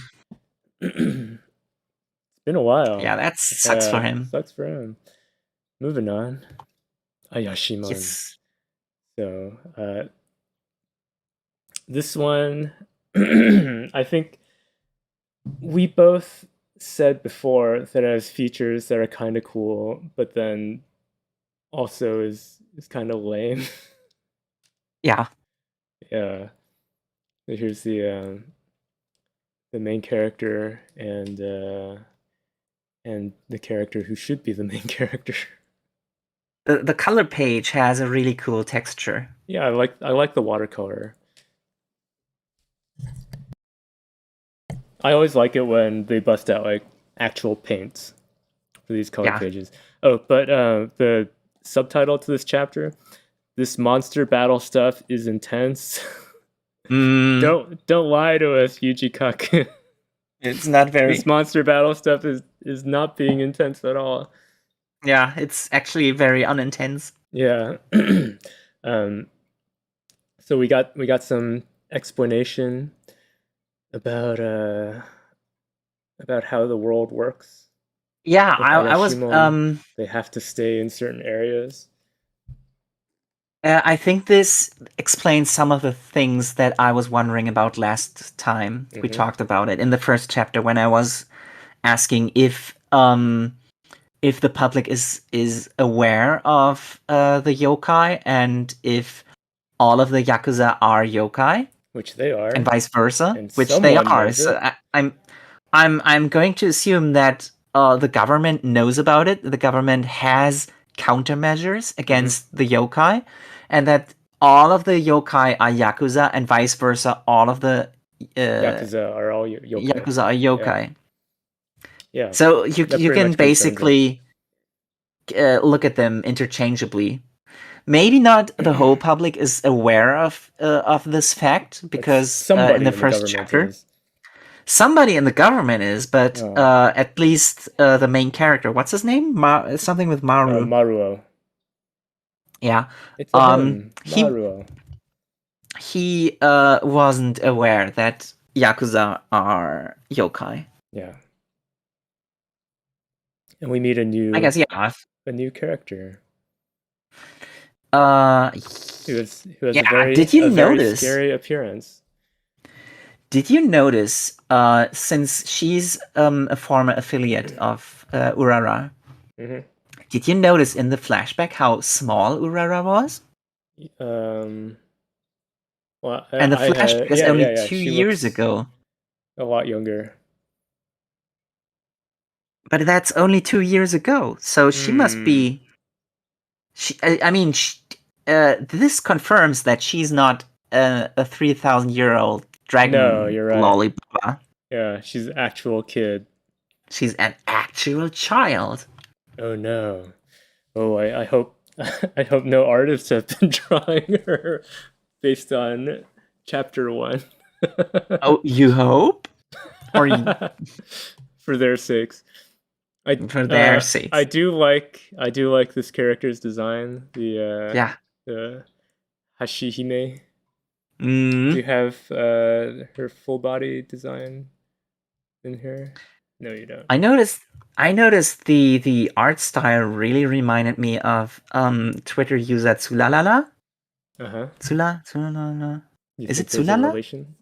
Do you know who that is? That's the she Sounds eventually familiar. made the character designs for River City Girls. Yeah, it sounds familiar. I know her real name, but I don't know if that's public knowledge, so I'm Probably not going to shouldn't. say it. It's not Yuji Kaku, is it? No. Do you know that Yuji Kaku is the artist who made what was it named? Jigoku Raku? I The have no idea. one okay. That seemed really interesting to me, but I didn't get the chance to read it. But I think it's on Jump Plus, so it should be available. Okay, yeah, I'll look it up after the stream. That one had a really interesting setting, but it's probably about as interesting as this one. Okay, which is all right, I guess. It's all right, yeah. Yeah. I mean, it does have interesting world building, more interesting than Doron Dororon. Yeah, it's just the character, right? main character isn't that interesting. The main character isn't that interesting, but the world is like it gives more. Yeah, it has more potential to be really elaborate. I wanted to highlight, which you didn't, which is the bigger picture of this girl, because I just wanted to say I very much appreciate this kind of outfit style open for a girl wearing a suit. No bra. Yeah. Just a suit. Nothing underneath. Very good. Yeah. And the choker and the veil. And the asymmetrical two-tone hair. Yeah, I can see that being a very good cosplay. Yep. Yeah, and then they transform into this. Yeah, kind of weird wax golem thing. Yeah. And here's the pages that introduce the who I assume are going to be the baddies that they have to fight. It's literally Yakuza. Very much the game. Yakuza. Well, so let me see what if I wrote it down. I guess I didn't write it down this time, but I was thinking like, where's the empty lot that they're gonna be fighting over for this whole thing? Just show me the empty lot. This is going to get introduced next time when they get the office space. Yeah. When do they get a chicken to manage all their properties? The guy who gets introduced in the new chapter is probably the chicken. He's probably that. Yeah. Going on to the next chapter, we get told all about. I wanted to tell you one more thing. That gets that you might miss if you can't read Japanese. The crime syndicate. Yeah. The main villains who took over after Urara's father got killed. That one is called Enma Syndicate. But it's not the same Enma as the one from Zoro's sword. Really? Enma is the king of the underworld, the one who judges you if you get to go into heaven. But this one is written with a different kanji for N, which is the flame kanji. So we might have to assume that the main guy might have flame powers, even though the new chapter already had one. With flame powers. It would be better flame powers. Better flame powers. Yeah, that's one thing that I was going to mention, and the biker gang, which is called the Todoroki Alliance. Todoroki is a really cool kanji, which gets used for biker stuff all of the time because it's 3 chariots. Car.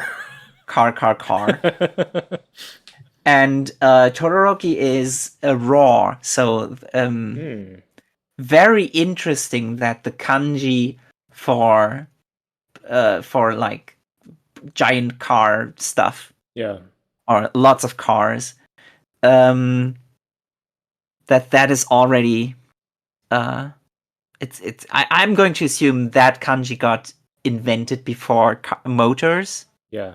were introduced. So it's really interesting that it fits so perfectly. Yeah. Well, I'm sure And that a bunch of chariots would be super loud too. but not in the same sense as the word No, roar. that's true. Anyways, that's Anyway, I just wanted to mention yeah. that. And then next we get introduced to all of the Kabukicho. kabukicho and hey kid, why do you know all this sex work? That's not appropriate for you to know. And Oh, that's true. Because she's just a he's child. actually just a kid. And... you probably also didn't read the first thing they show to introduce you to the concept that the red light district is just a huge scam by yokai on normal people. The place that this guy is leaving is saying it's an image massage. Oh. So it says they have lots of, below it. It says they have from 18 years old plus all kinds of beautiful women. So I'm going to assume image massage. I don't know if that's a real thing, but image massage sounds like the kind of like maybe like they go into with costumes and they have all kinds of different scenarios that you can. You don't just lie down on a bench and get massaged. Yeah. You get to think like, oh, this is a celebrity or something, and of course, if you're a shapeshifter, that makes it even easier. Right. But these kind of massage places are like very thinly veiled as prostitution, so it's basically a brothel. But just to make sure that you know what is alluded here. Yeah. Like no way around it. This is a brothel, and it's even worse that the hot masseuse is just the testicles of some I know fat ugly bastard. He's sweating too. He must have. Does that sweat mean that he's like, oh, thank God that's done, or he's like, oh, that was so good? I'm going to. I'm guessing he's frowning. He didn't like it. It I think he didn't like it. He didn't like it. Poor Tanuki. It's weird that they can do that and jump. Like, I know. It's like it's you can see the hair on his testicles. Yeah, you never. Yeah, here's the difference between Jump and other magazines. Yeah, the next one is even worse. Is being able to show balls in your magazine. But the next one is even worse, where I mean, the Tanuki stuff, everybody knows about that, right? The testicles are the main thing that they use to transform into, because they can enlarge it to such a degree that they can use it as a fishing net or as an umbrella or all kinds of stuff, and they even use that in the Ghibli movie. Yeah. But the next thing with tell me the about these foxes. The foxes. So if you go back into like the oldest stories about yokai stuff, all of the Tanuki and fox stories basically originate from one story that got changed into different versions, and eventually it's split off, kind of like some attributes from one version of the story got more into the Tanuki stuff, and one aspect remained with the foxes. But the essential story is that some people are on a travel, and they stop by at a tea house or at an inn. And inside the inn, they have a really nice time. And when they wake up, it's a lot of time has passed, and they wake up in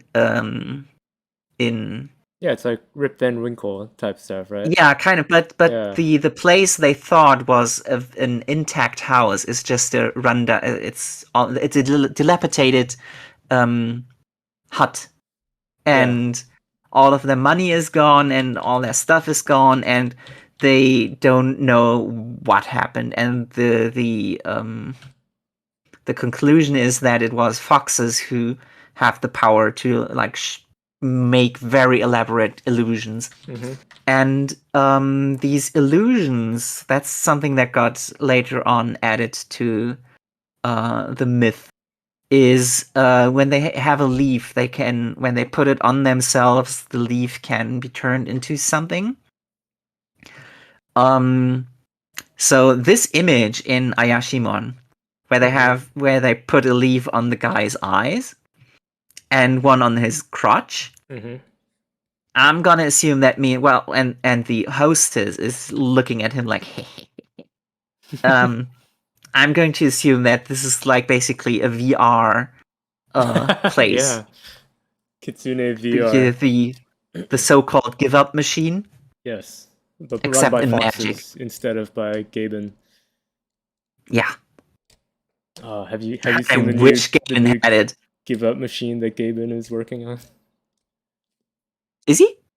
Yeah, he's working on a new one. So I read about it.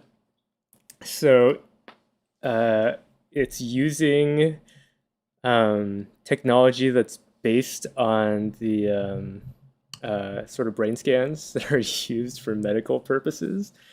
And they said that because of that, then it can, I forget how they describe it, but it's something like it can detect much more about your mental status, and it can kind of judge more about your intentions just from scanning the back of your head. And can it detect an orgasm or can it induce an orgasm? I don't know about induce, but he'll probably reveal that later. They said that this once we get this working, it's going to be the most revolutionary thing in entertainment ever. Well, not just so entertainment. It does sound like he's creating a give up machine. I bet, like when we're old, older than we already are.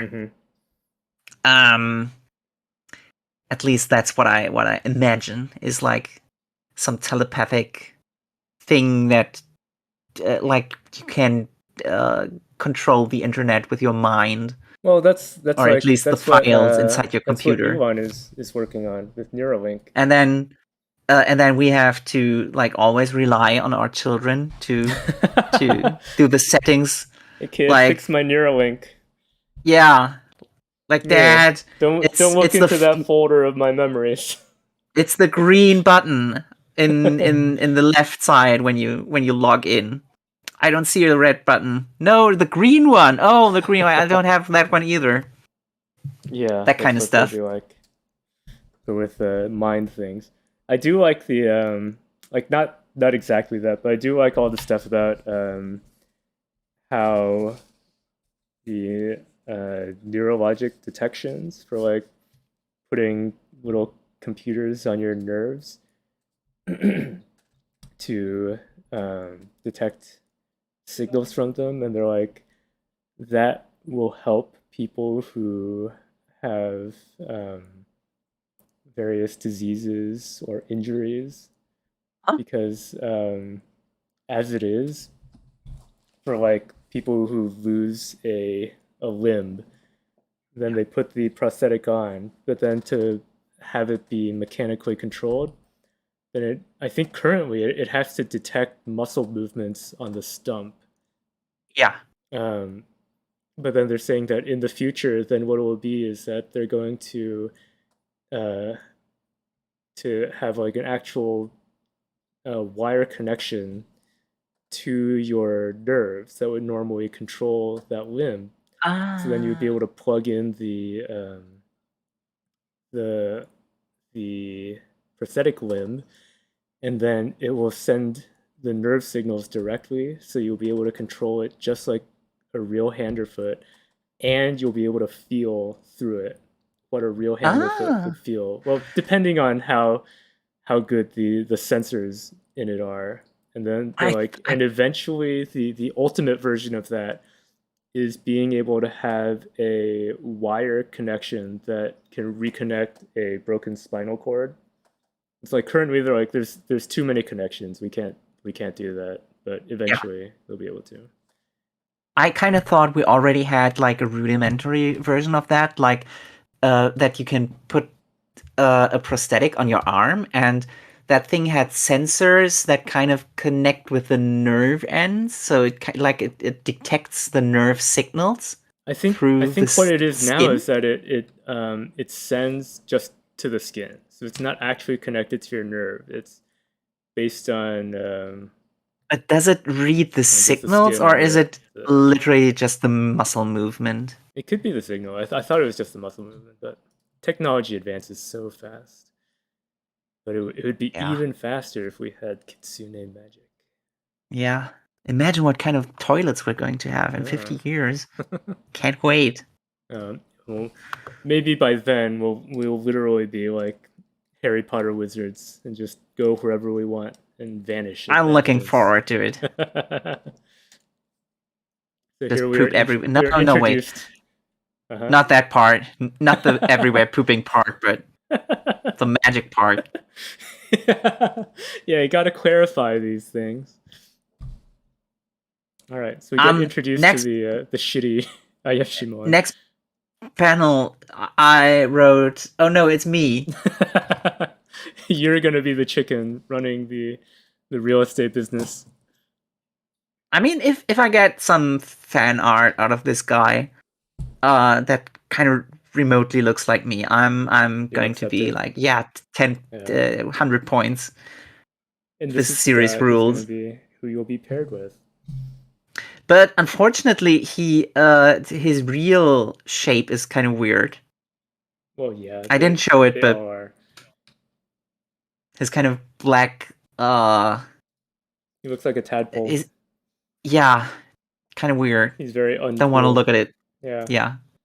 Don't look at it. Only look at the other version. Have you seen the girl's Ayashimon form yet? Who? The main girl. Urara? I think this is it because she's an Oni. Oh, okay. Isn't she? She has horns. That's just what she looks like. Yeah. At most, she would get horns. But chances are the horns are already in her hair. Yeah, that's what I figured. Oh, that's acceptable. And then we get this guy with the midlife crisis Mike Tyson tattoo. Damn it! Yeah. I didn't think of that. It's true. It's him. That's it. Yeah, it's him. Damn. I was just going to highlight how stupid it is that he uses these censored insults because I mean, I wonder if he can if the Japanese was censored or not, because usually you don't have to censor anything in Japanese. You only have to censor, I think, 3 words. One of them is the R word equivalent. Although it's not R word, it's actually like crazy. If you have a mental disorder, you're not supposed to say the word for that. The other one is the P word. And oh no, wait, you're also not supposed to say dick or cock. Okay. But the last one that you're not supposed to say is Yakuza. That gets censored a lot. So if this is already going to say Yakuza, why not just go all the way? They're already showing balls on stream anyway.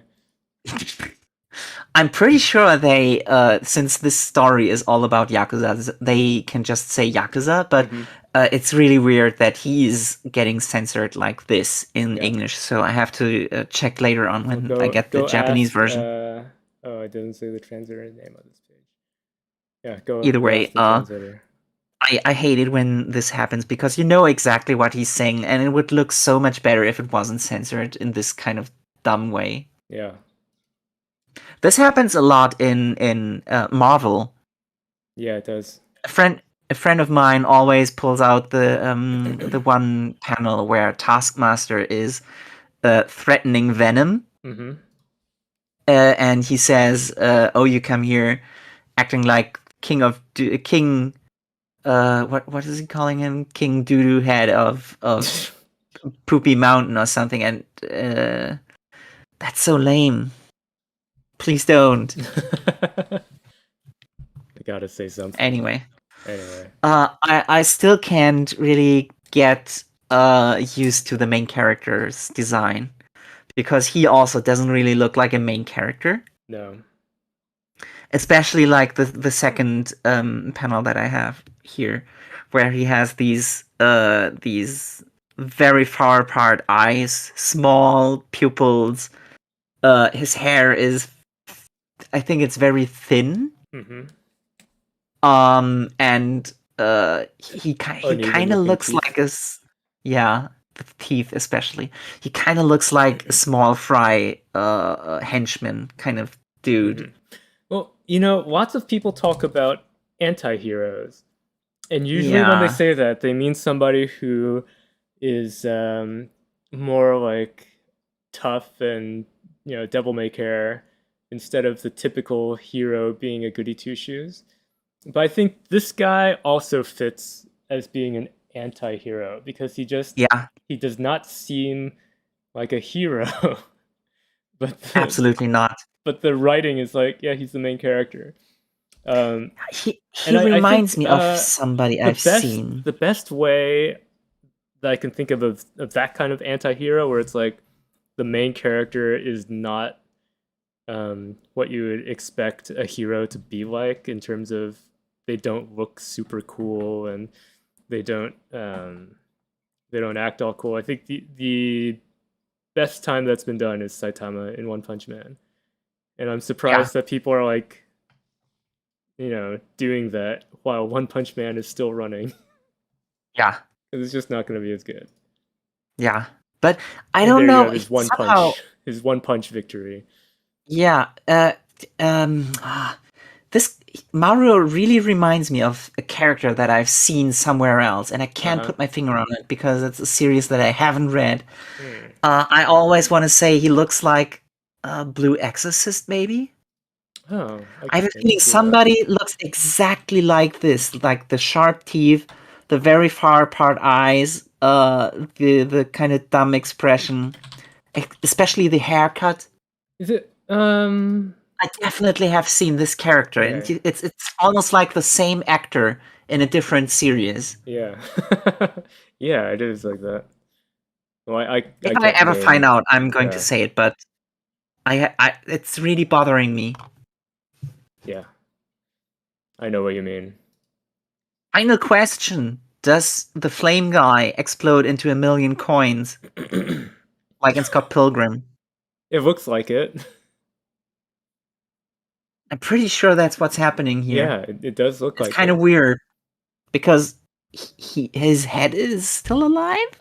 Yeah, his head still talks at the end. Speaking of Scott Pilgrim, what happened to the guy who played Scott? I haven't seen him in anything for years. Well, you mean my least favorite actor in Hollywood? Yeah. What happened to him? Michael Cera? Yeah. I hope he's not doing anything. They should bring him back in Marvel to be the enemy, the arch enemy of Captain Marvel. No. He should. I think the last movie I saw him in was This Is the End. Do you know that one? That's the Apocalypse movie. And he dies, right? Yes. Yeah. Satisfyingly. It's a movie with the guy who doesn't care about his car getting stolen. Yeah. Yeah. How many of the guys in that movie are now canceled? None. Well, I mean, he's not canceled just because he said LA is okay. Just don't worry about the car theft. Yeah. Well, I mean, there's another guy who's in that movie who, what's his name? He played Harry Osborn in Spider-Man. James Franco.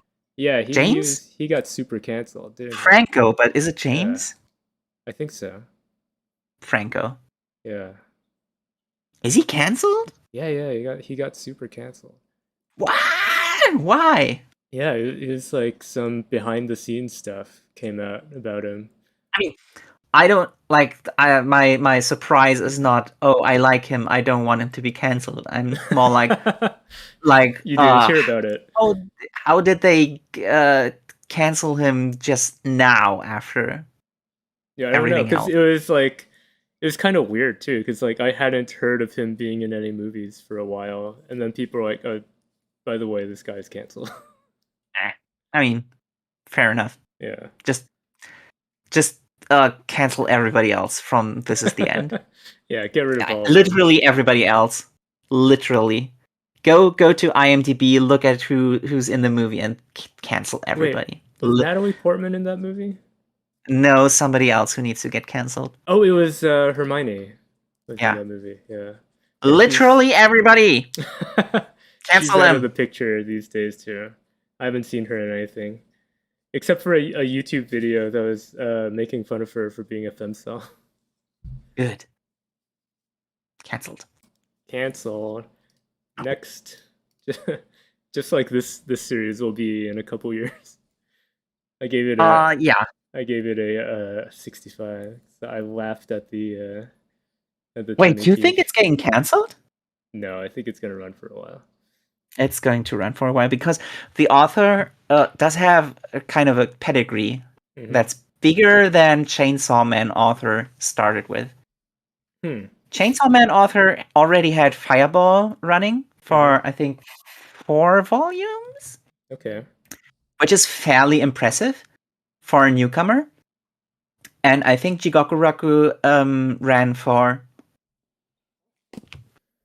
at least that much. Yeah. But probably at least a year longer. And now he has a weekly shonen Jump series. So that, well, yeah, Ayashimon. So I'm pretty sure you were they're talking going about to the Chainsaw Man around. author again.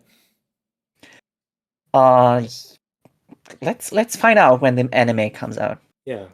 Okay. Going on. Tell me about Blue Box. Blue which I still Box. don't read. Let me check what happened. All right. So last time I was talking about how Chinatsu, the senpai who lives with Tamaki, the badminton guy, she told him off like, let's not get too close. Because her friends gave her the idea that she was probably going to end up with him. They didn't intend to give her the idea, but she took it like, oh, because I mean, obviously she knows what's going on in her life, so she recognized when her friend said, "If you were living right now with a cute boy, then that would be your prime love interest," and she was like, nah. So. She told him off, like, hey, remember when I sat on you when you were sick? Let's forget about that. And he got like, entitlement. And that pissed me off last time. And this time, it's she's not even in this one, I think. She's barely in these new chapters. Because right now, the story is focusing on the other girl, the pink-haired one from the color page. The pink-haired girl is a direct classmate, and she's kind of a big deal. She's a very famous gymnast. Because her father is like Olympic-level gymnast. And she's just like all the other 2 characters that we know of, aiming to become the top in her sport. And somehow she's always had a crush on Tamaki, and then finally, wait, Tamaki? Taiki, sorry. All of these names that sound the same. And or is it Taiki? I'll let you figure it out. Is it Taiki? Taiki, sorry. Yeah, it's Taiki.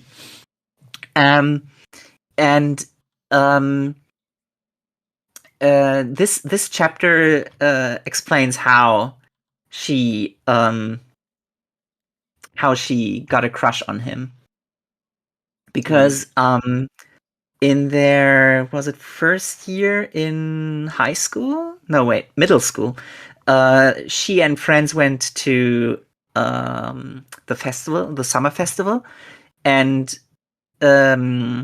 she didn't come in time for all the stores to still sell candy apples. And then he shows up like very cliche. He's holding it in front of her face while she's like, "Oh, I didn't get any candy apples." And she's like, "Wow, how did you know that I wanted a candy apple?" And he's like, "Yeah, you were talking about it earlier, and I saw that they only had the last one at the stall, so I bought it for you." How sweet. And that's the beginning, and it's so cliche. And yes, very cliche. I still gave it 50 points last time, because it was still better than the chapter before, where Taiki got so entitled.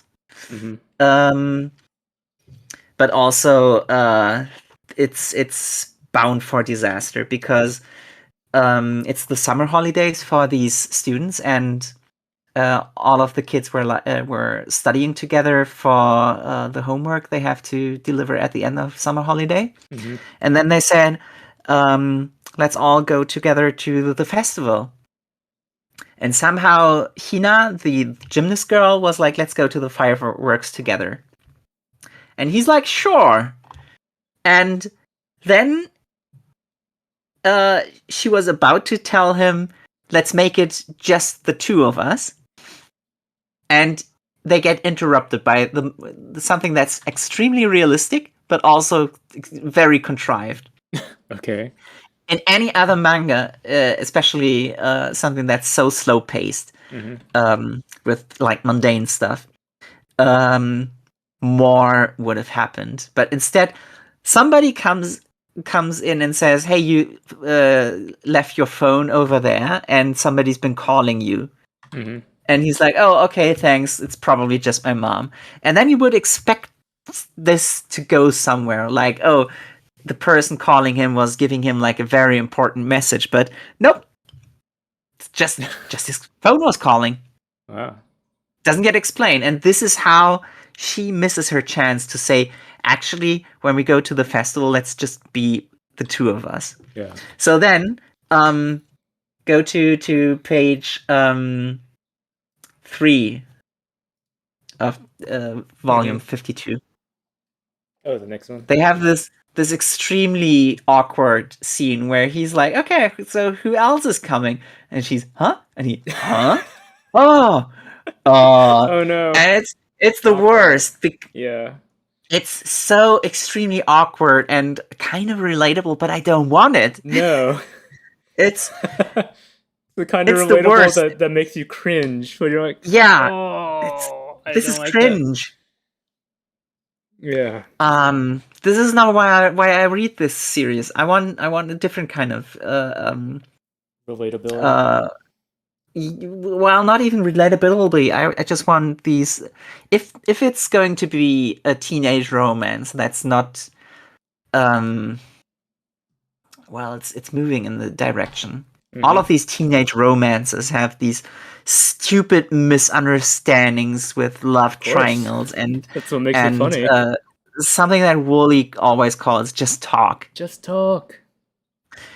In this situation, in this setup, I can really understand why these people wouldn't talk with each other, because all these crush. I mean, Taiki and Chinatsu, the relationship they have, it's very understandable and relatable how he doesn't really have the relationship with her yet, where he could just say, "I like you, and I want to go out with you," because she's leagues above him, and her life circumstances would make it like really difficult, especially now that she's living with him. It's something else from the usual, and it's understandable. But then they wedge in this other classmate who also has a crush on him for such a cliche reason, and that's what it's moving into the direction that usually all of the stupid teenage love comedies. It's not even a is it a comedy? Can you call it a comedy? Anything that's not a tragedy is a comedy, but maybe this is a tragedy. Oh, hope not. I'm assuming what's going to happen next is because Taiki got also invited to a training session with university students. The guy from his badminton club, who's like really, really good and kind of taking him under his wings, but also is annoyed that he's stuck with Taiki because Taiki is good, but he's not as good as you'd expect him to be. For somebody who's working this hard, who's like striving to be the number one, and he can't overcome the senpai who's really, really good. And this senpai also isn't even the best in his age bracket. There is some other schools who where the players are way better than him. So this guy has other senpais who are in university and told him, how about you come here and practice with us for a change? In a normal sports manga, this would be a good thing, but since this is here, the sports is just secondary to the whole plot. Right. You don't see them play at all, at least very rarely. So what I'm going to expect is that he's going to play with the university students. He gets a moment where he's like, oh, now I can improve. And this will take so much time that he forgets about the festival. He'll arrive at the festival way too late. The gymnast girl is going to hang out with all the other kids and be like, oh, why is Taiki not here? She's going to be very frustrated with it, but he's like, okay, well, I know he's training with the university guys, so this is furthering his goal. But then Taiki is going to come too late, but he's exactly in time to meet with Chinatsu, the senpai he's living with, because she also announced that she's just going from training to the festival. So Hina is expecting him, she's going to be so mad. I'm in a different series. She would commit suicide if it was a tragedy. This is a comedy. But she's going to be so miserable. He's going to destroy her because she will see that he's coming with Chinatsu, and they will probably have a moment, and then she's realizing, oh, he has feelings for her, and I missed my I missed my chance to invite him for a one-on-one, and this is ending in a tragedy. I'll tell you. I'm sure your prediction will come exactly right. And the final screenshot that I took from this one is where Taiki imagines Chinatsu wearing a yukata because his mom suggests that she gets one of her old yukatas. And I can't imagine modern youths still getting a boner for the nape. Hey, you never know. Especially when he sees her wearing less all of the time. Yeah. A t-shirt is revealing more neck than a yukata. So, how are Japanese kids? This is something that I've thought about a little bit when thinking about character designs. That often, when you look at how sexy a character design is, it's not just how much skin is showing, but it's also within the context of that outfit, how much does it look like it's supposed to show? And then how much is actually showing, right? Like we talked about that suit from before. It's because usually when you see somebody wearing a suit, then they're also wearing a vest or a shirt underneath it. Oh They're yeah, very, very covered up. So when you see a suit and then there's nothing underneath it, it feels like you're getting an extra peek. So maybe with the but yukata, it's the same thing. yeah, but with the suit, you also get like complete full cleavage in the middle, Yeah. and it's naked cleavage. It's like there's no bra. Yeah. No bra is already is like boner popper territory, but the yukata, there's like Maybe it's just a three reference to. layers of fabric. Maybe it's just a reference to the old days. Yeah, but that's why I'm wondering, do Japanese kids still get a boner? I don't know. Do they? Considering the population. Hmm. We might be onto something. So how would you rate this chapter of Blue? Let's see. Last one got 50 because I wasn't as frustrated yet, but this time it gets 30, so relatively low. It's not doing so well, huh? Not doing very well. Right now, I wouldn't really be sad if they canceled it. All right. Yeah. But what about Sakamoto? Are you still excited about this series? Nope. Nope. Same feelings. Let me check just to make sure. Last week got 40, and this week got also 40. Okay. So the fight continues with the wire guy, and blowing up the tower. It's what they're doing is like so ridiculous, and at the same time it's not exciting. The villain is cutting one side of Tokyo Tower off, so it's leaning. It's basically toppling over. Yeah. And in this week's chapter, some other guy from the good guys assassins shows up, cuts one of the legs of the tower, so now it's falling over, but he's making it worse. Tokyo Tower in Sakamoto world is destroyed, and this is going to cost billions to fix. Oh. Fixing the tip of the tower, which was falling down, that was already costing like several hundreds of millions. This is going to cost billions. Big destruction. They'd have to completely destroy Tokyo Tower, because this is an absolute this could destroy the city.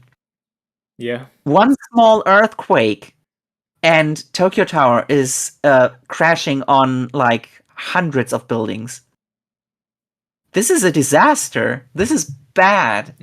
You can't do that. You it's can't one of those just things with like stories that are supposed to be about some underworld stuff, and then they do things that's like, there's no way that this would keep, underground. Everyone would notice. Yeah. This is I'm very fond of Tokyo Tower. This is insulting. This is bad. You hate to see it get busted. Yeah. Don't do that. But that's not even the worst that happens. I didn't even show it in the screenshots because I didn't show it in the screenshots. Yeah. I'll no, not the tower, just the story in general. I'll read it for you because it's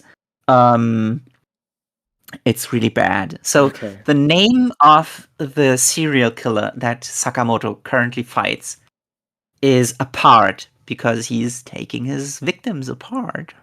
Okay. So in a flashback, he reveals how he became a serial killer. Everybody except his dad ignored him, and the frustration led to a habit of dismembering toys and then animals. When his dad brought him to a neurologist, the dad got scared of Apart when they couldn't find anything wrong with his brain.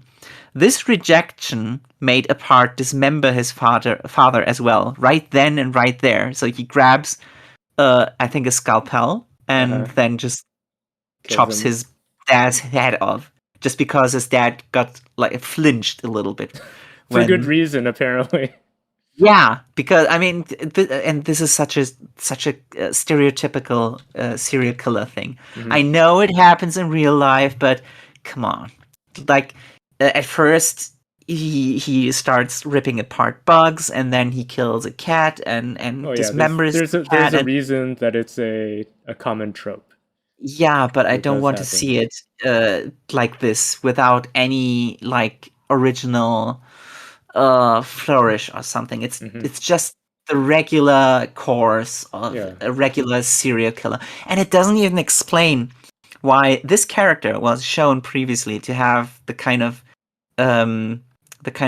Yoshikage Kira thing, where he killed somebody, noticed that he was missing on his bookshelf like volume 15 of a long running manga series, so he goes to a convenience store, buys that volume, and brings it back just to put it in the bookshelf and feel better about it. And this killer. Yeah, and this backstory doesn't even go into it. Like it doesn't even add anything. It doesn't. Yeah, that's too bad. So dismembering his father, seeing his father's inside reaffirmed that he was the same as other people, because he was looking at the inside of his father and then looking at his own CAT scan and was like, oh, this looks exactly like me, so I am the same as other people. And now he has this habit of dismembering people just to look inside and be like, we're kind of connected. Gross. And that's why he also uses wires somehow to connect to people. It's okay. all over the place. It's taking like 3 different serial killers and putting them all into one character who doesn't follow the theme properly. And of course, Sakamoto disapproves of his mentality and gets serious. And now he's about to finish the job. Actually, he does. I put one of the screenshots where he catches the wire, spins him around, and then slams him into one of the bars of Tokyo Tower that's not destroyed yet. And this guy is absolutely dead. But I know that he's not going to be dead because Sakamoto is not supposed to kill anybody, even but though he sure this looks guy like is it. He sure looks like it. 2 layers of steel beams, that amount of force. He's dead.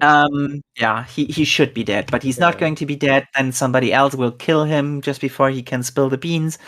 And the worst part about everything is that this is it's still too normal in a way that at the same time it's too outlandish, but it's still too normal, if that makes any sense. It's kind of like an Ayashimon where Maruo just punches everybody really hard and they explode. Yeah, I get what you mean. This is not really creative. He's just throwing him really hard into a wall, and that's it. And I'm not really satisfied with this. I know it takes a lot of effort to draw the inside of Tokyo Tower, and it's still not satisfying. I want more. I want the premise of the series where the guy who used to be a badass is now working in a convenience store and he's using everyday mundane stuff to fight off people who use professional killer gear. That would be so good if they actually did that. Yeah, they missed opportunity. Time to do a clone of Sakamoto with your own series. Nah. It's just a convenience. I don't need it. Who actually uses it. I don't need it. This is not good. Actually, have you seen the movie The Foreigner with Jackie Chan? No. Okay. So it's based on a novel from like the 80s or 90s. The premise of it is that there's a guy who's a former member of the Irish Republican Army, and then he's played by Pierce Brosnan, and he discovers that there's like other guys from his group who are like trying to restart terrorist activities, and they blow up a building. So then he's like trying to find out who in his group did this. But then meanwhile, it turns out that one of the random people who died in the terrorist attack, then her dad is Jackie Chan, and he's like, Ah. I'm gonna go out for revenge and find out who killed my daughter. And it's interesting because they explained that he moved to Britain after having been a special forces commando who had fought for the South Vietnamese in the Vietnam War. So he knows like all sorts of stealth guerrilla tactics. Yeah, they're like, oh, this guy fought behind enemy lines for years before moving here. But then, like, he's retired and he runs a restaurant. And there's a scene where he's just like collecting stuff from a regular convenience store to build bombs with. And it's like, oh, they could have done that for Sakamoto.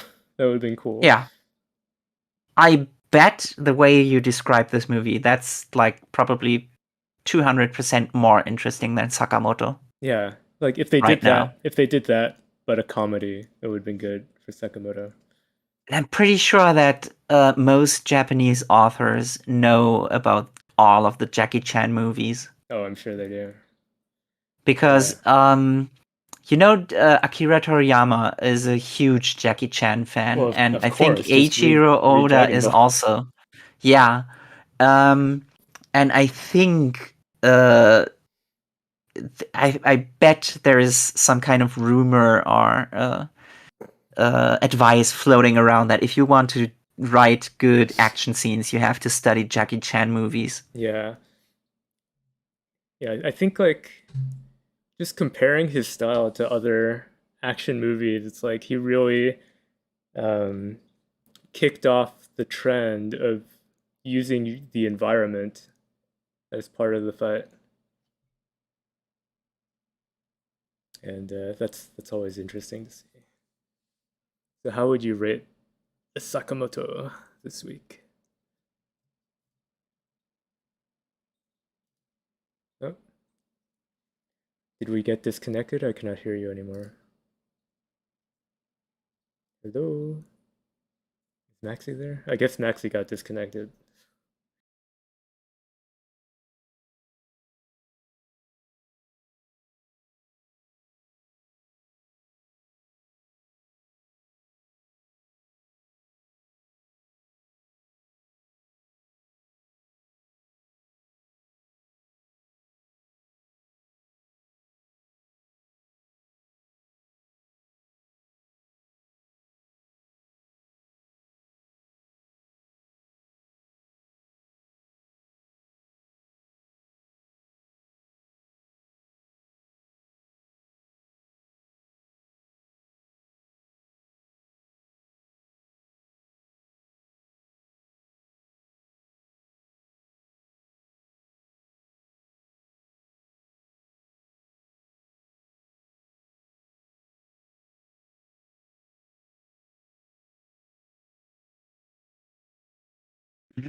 All right.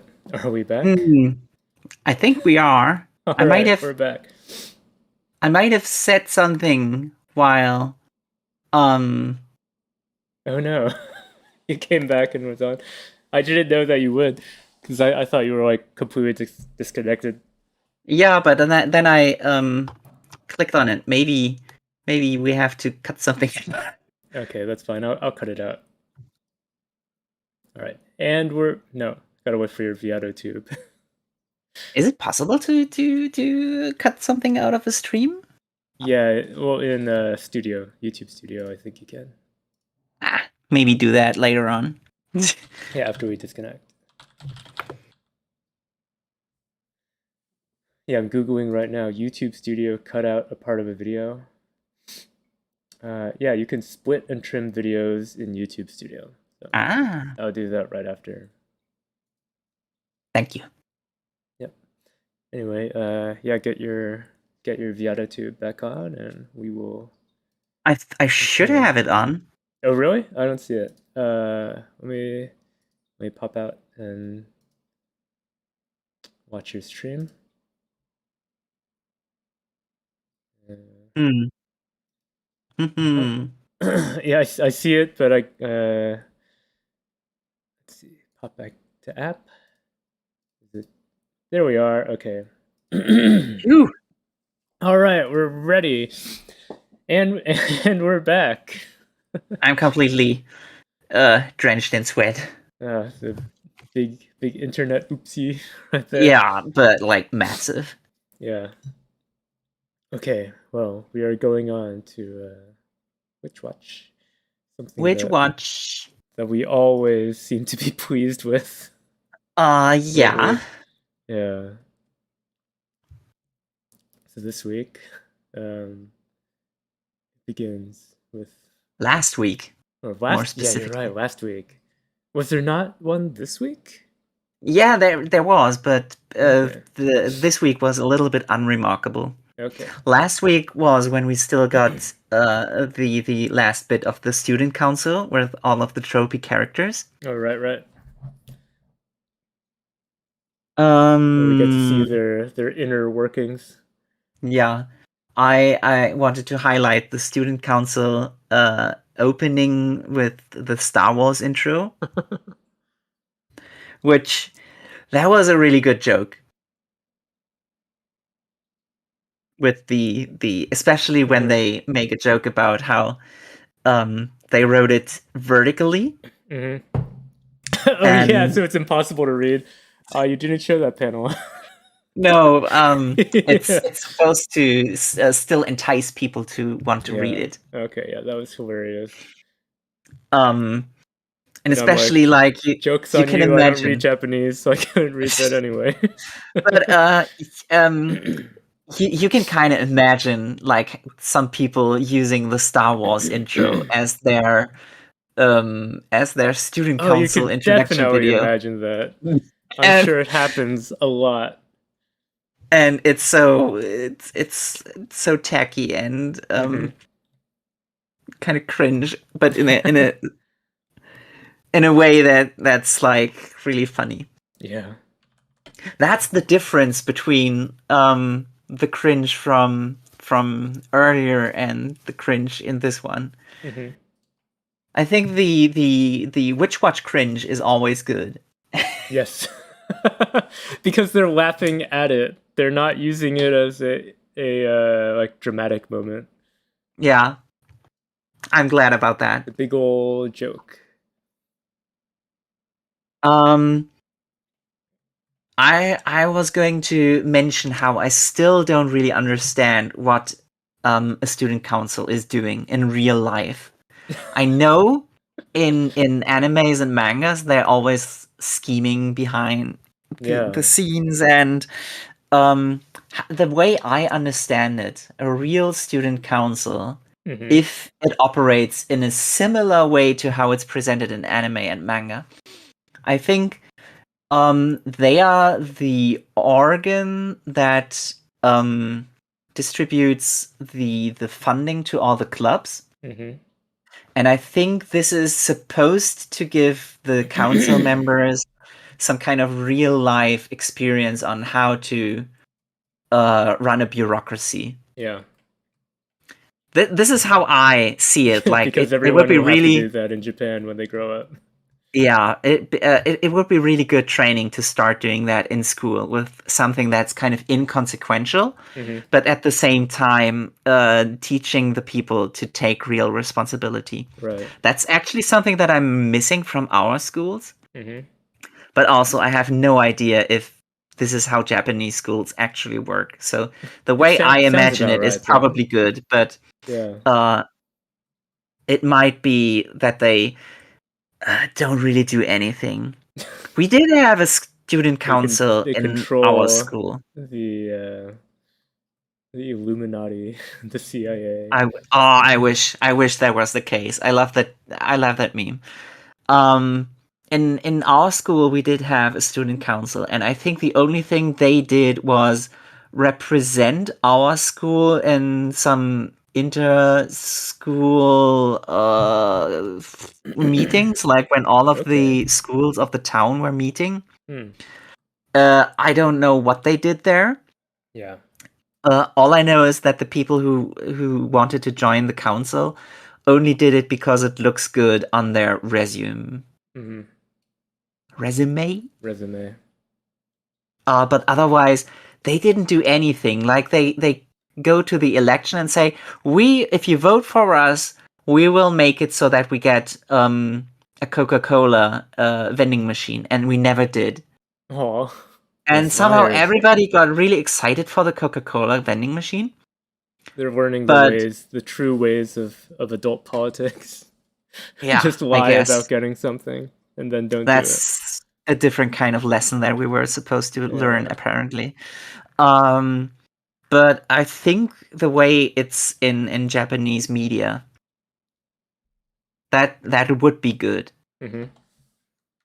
And I'm kind of looking at it jealously. Like, if only. Yeah, if only. And then probably if I were to go to a Japanese school right now, it's probably the same way as it was for me, and then I'm going to get disappointed. Yeah. Are you going to take the entrance exam or just mysteriously get in like the cat? I'm going to bank on my youthful appearance and pretend to be a high schooler. Let's do a Japanese remake of Billy Madison. I don't know what that is. Oh, it's an old Adam Sandler movie. No, say no more. Okay, I won't. Anyway, so here we see the workings of the student council. Yeah. I think I remember the crazy knife flicker did actually hurt himself on his knife in this chapter. Yeah, that was also funny. Yeah. Oh, the crazy knife licker. There's a reason not to be a crazy knife licker. Yeah. Especially when are they going to add that? When are they going to add that as a class in Final Fantasy? Let's see. Which class is probably the closest to crazy knife licker? In Final Fantasy XIV, you have the rogue class that turns into a ninja, who they use knives, but I think some Final Fantasies do have a mime, so you can combine that. Could combine that. Oh yeah. Also, I did like in this chapter, it doesn't look like you clipped it up. I did like they reveal the robot guy is actually just wearing a cardboard mask. Yeah. I was like, okay, I'll accept that. Last time I was like, this is dumb that it is introducing robots, into this thing where it's supposed to just be like witches, right? But I'm like, okay, it's funny that it's just wearing. The best part about that was Keigo going like, I'm super interested right now what Mark 1 looked like. Yeah. Because he's Mark 2. Maybe if these guys continue being a thing, we'll see one day. I was expecting this arc to continue, but maybe it wasn't very popular. Although there's no way for them to already know if it was popular or not when the next chapter it's too hit. quick. It's too quick. I'm sure they'll bring him back. They'll definitely bring him back. I do like Moy watching how useless all of them are. Yeah. And realizing that he does the same thing. At least there is a road to redemption. Yeah. There is the possibility that Moy and the gang can kind of make them normal. And give them all books. Reverse bimboification. I imagine that at some point Moy could join the council under the condition that everybody else has to go away. That's the redemption. Get rid of the crazy. Yeah. And that would solve the problem of having all these trophy characters around in a work that shouldn't have them. Yeah. It would. That's what I imagine. But it's to be determined. Yep. Next chapter is a new standalone chapter. No prior knowledge necessary. Nope. Just one of those good old slice of life with magic type things. Yeah, usually I like those, but this time I didn't really like it. It was a bit boring compared to previous ones. Yeah, it also didn't land on the conclusion that I would have wanted. Oh, really? The plot is that they have to study in order to get good grades because one of the teachers tells Moy that he's responsible for all all of his friends having passing grades, or otherwise they will revoke their what's it called? Not allowance. Permission to live under the same roof. Mm-hmm. Because otherwise there's the possibility that something indecent might happen. Yeah. And that's why they all have to study, but everything besides Moy is an idiot in some way or form. And as we saw the previous week, where he has to carry them. Yeah. And so that's why he's doing tutoring lessons where they try to cram all of the information into 1 hour because Nico has a spell that makes you remember perfectly everything that happened within that hour. And the problem with that is that all of that knowledge gets overwritten when you do the spell one more time. It's a very small hard drive added to your brain. Yeah, and in the end, it turns out that they shouldn't have done that in the first place, and they just needed to look at Moy's notes about his tutoring lessons. But the one lesson that I usually took from these kind of situations in real life is when you try to create cheat sheets, like when you want to cheat during the exam, like look at a very tiny piece of paper that you've hidden somewhere. Usually you learn all of the information by trying to compress it onto this that's right, yeah. Tiny thing, like, because you have to you have to know what's important. Yeah, and that's why you have to you really have to know the stuff in order to make a cheat sheet for yourself. And at that point, you won't need the cheat sheet anymore. Yeah. And I kind of wanted that to be the conclusion, but instead it was just Moy is smarter than everyone else. Smarter than everybody else, and if they look at his notes for creating tutoring lessons, it becomes a real lesson, and that helps them. Yeah. Which I guess is okay, but it's not as I like good my version better. Yeah, your version is better, because in that case, then the others would have learned something too. Instead of just learning to rely on Moy. It would have been funny if I mean, it could have worked if Nico had made some kind of spells that hide the cheat sheets in very elaborate ways. And then you could have like some funny situations where she says, this spell makes your cheat sheet appear in the hair of the person sitting in front of you, and it just makes the hair fall out.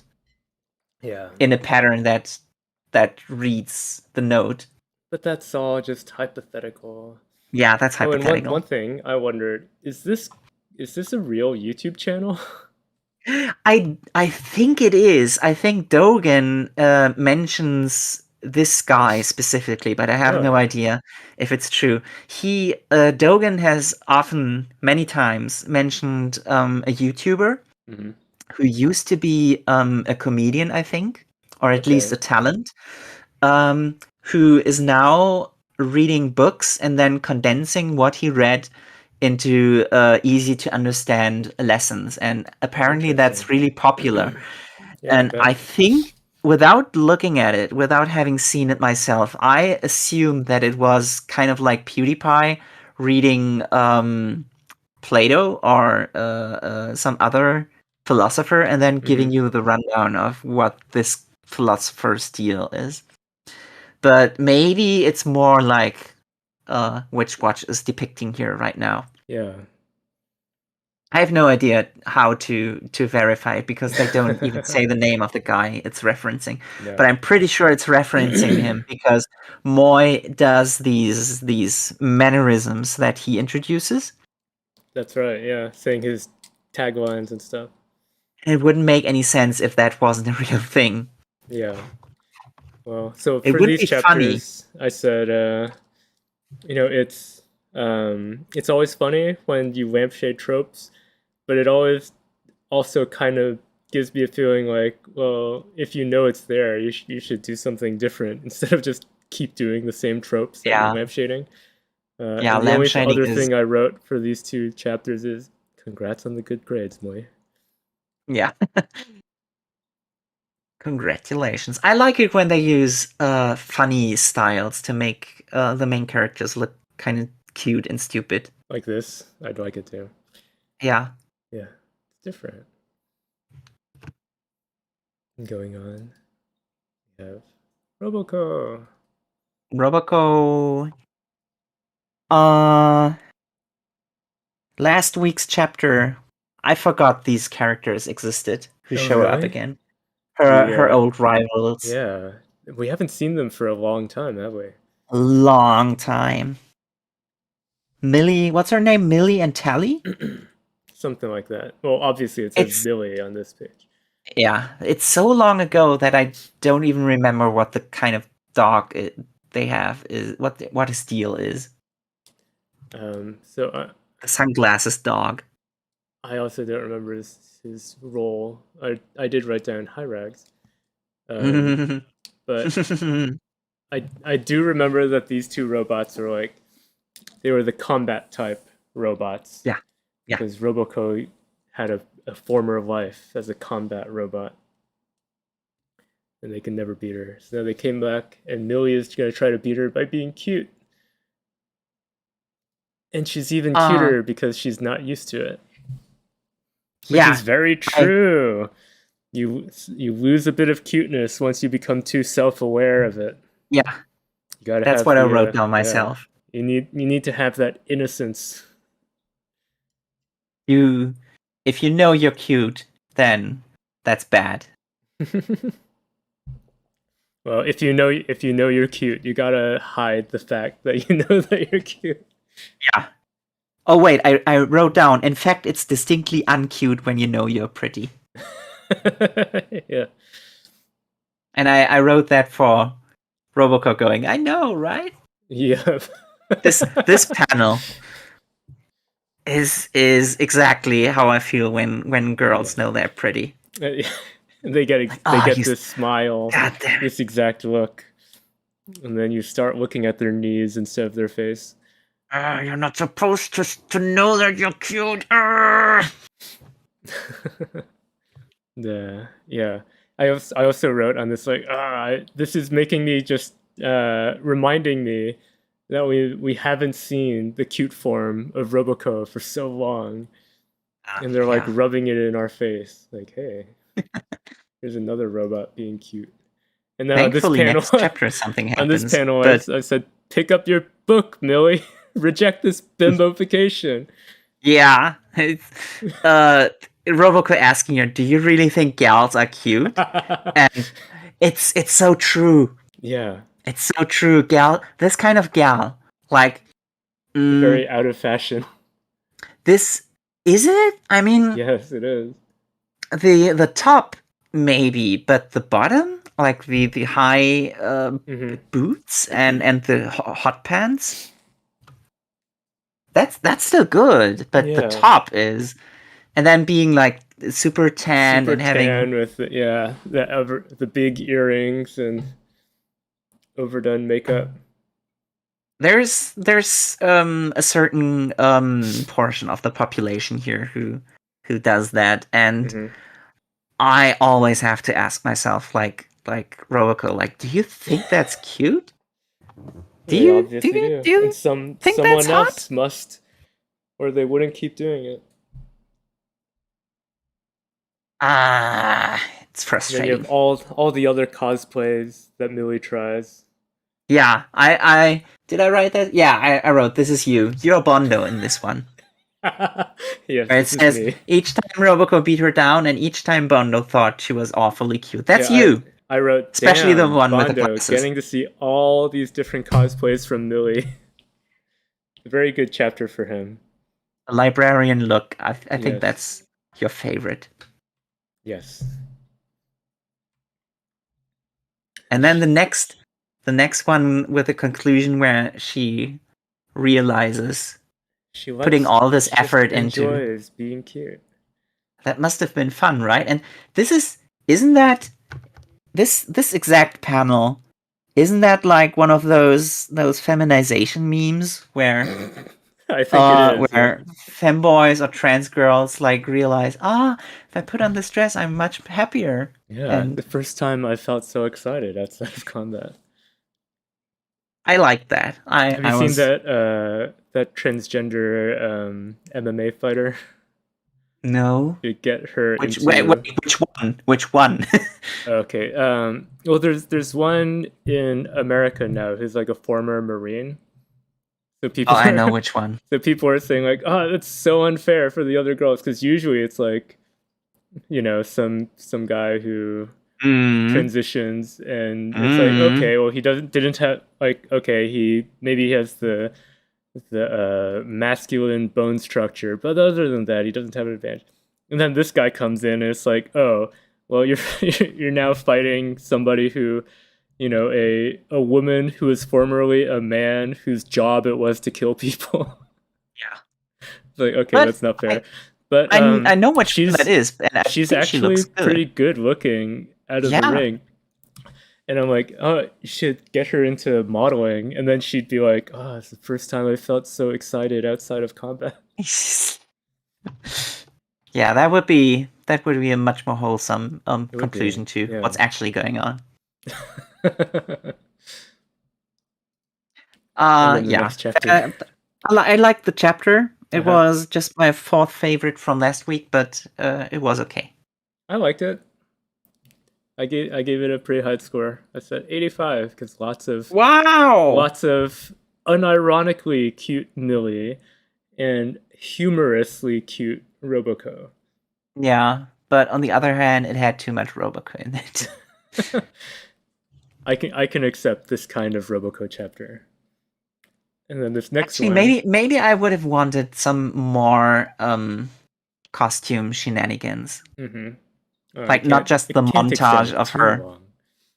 I guess. Yeah. Roboco always has a little fewer pages. Did you notice that? I didn't. I was just having so much fun reading. I think the usual is 21 pages, and Roboco only has like 16. Oh, okay. Yeah, that's odd. It's knee discrimination. Yeah. This one is Photos and Bondo.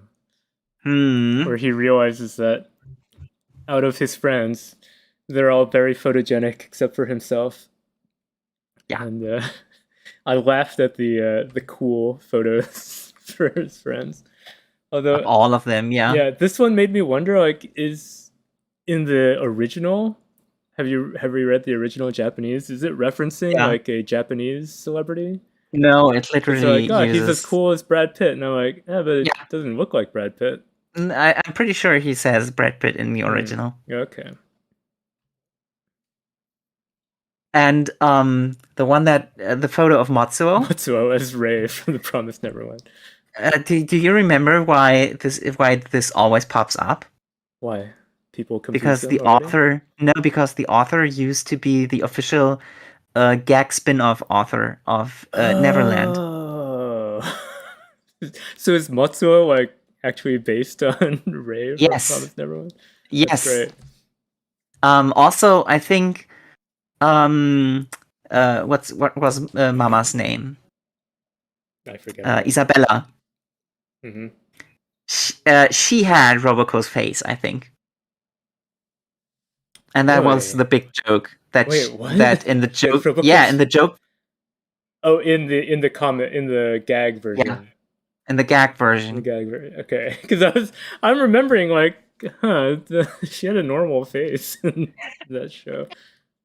No. Yeah, in the gag manga. I get you. That was the whole gag, like that Yeah. the big scary villain looks kind of Looks like dumb. Roboco. And He looks then like just a Roboco. few minutes But that was ago, before Roboco. yeah. So really, Roboco looks like gag Isabella. Mm-hmm.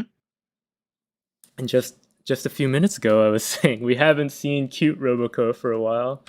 Now we got cute And there Roboco, she is. although drawn by somebody different. Yeah, so kind of doesn't count. Yeah, it doesn't. You'd want Not you'd want exactly the her same. to be drawn in this, at least in the same style, but the Yeah, cute version of herself. exactly. Not somebody who can only draw cute girls trying to draw Roboco. Yeah, That's different. it's It more sounds like it's impressive. not different. It's more impressive when someone is drawn cutely by someone who also draws ugly characters.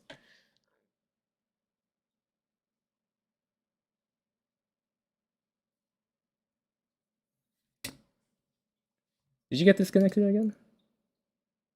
Oh no. I think I'm gonna have to put up the intermission again.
All right, ready?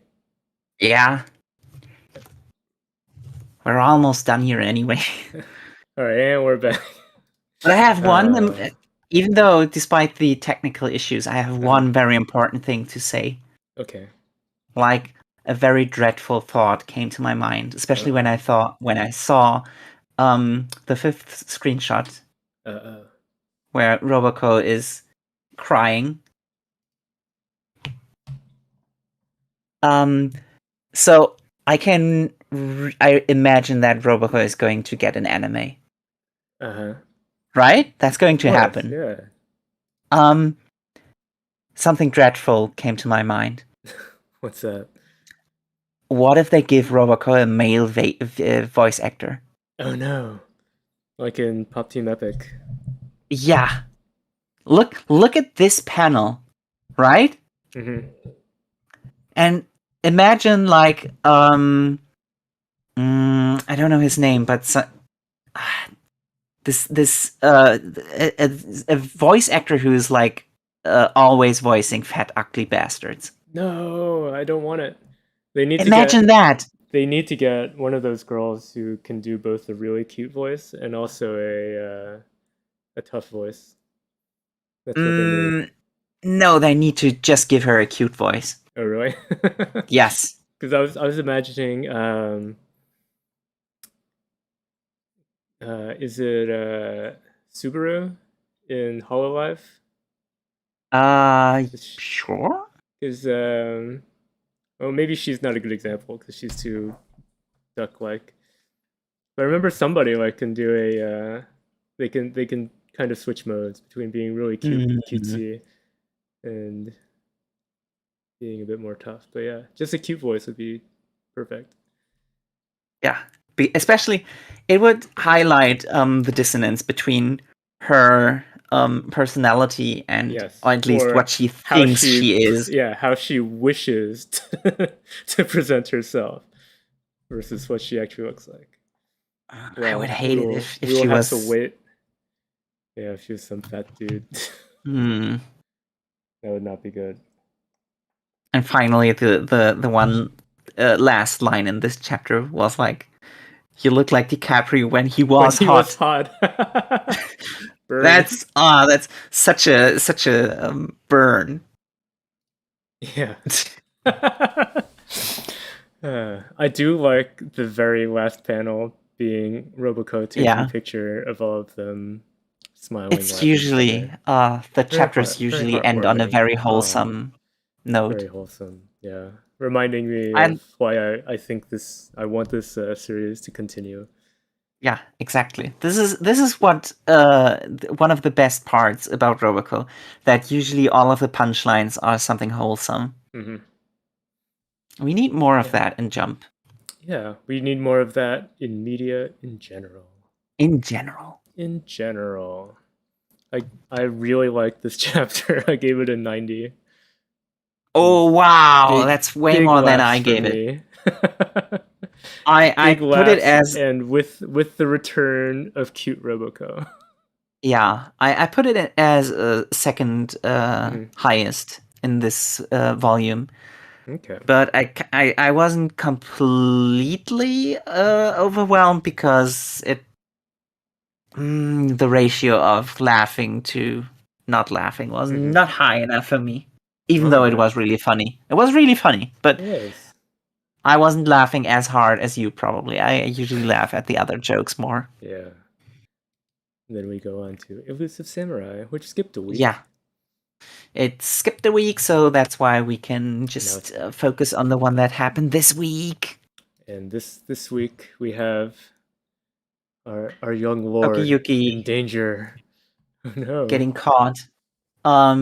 Yeah, the forces of the big eye dude were overwhelming, and in the panel that the page that I've highlighted here, that's something that actually, in my opinion, should never happen in this series.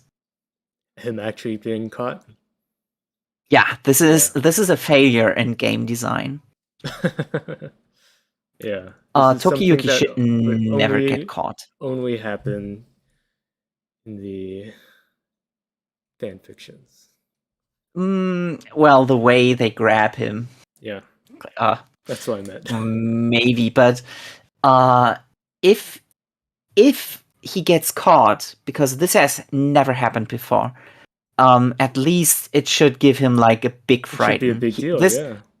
This should be like the moment where he realizes, oh, I'm not even good enough to evade these guys.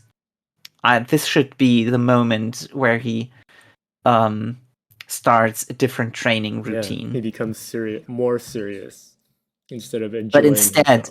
instead of giving us like a moment where the odds are almost impossible to overcome, and he pulls out some evasive tricks, as you would expect of him. Get rid of the tension with literal Deus Ex Machina. Literal. Because as you may remember, the what's his name, Yorishige, is literally a god. So literal Deus Ex Machina. So, okay, got him. I think what the author is doing is trading in the possibility for a very exciting escape tactic or method, like showing something that you would only know from Modern Warfare, maybe. Yeah. So something that Yorishige could have told them, like, if you are ever surrounded by this many opponents, you could do this, which is something that only in the year 2010 or something gets invented. You could do this. And that would be really interesting. But instead, the author trades in this possibility for a fan fiction fodder moment, because by introducing Yorishige back into this situation and making him go this weird, like, oh no, I'm the one who should be thankful for whatever, and like this moment that's supposed to strengthen their relationship. I think that's worthless. I think that's completely useless. You shouldn't use that, at least not this moment, just to push both the figures closer together and say they're friends. Yeah. Unfortunate. It's really unfortunate. I'm very disappointed with this chapter. Yeah. Because you rarely get the moment where the stakes are really high for Elusive Samurai.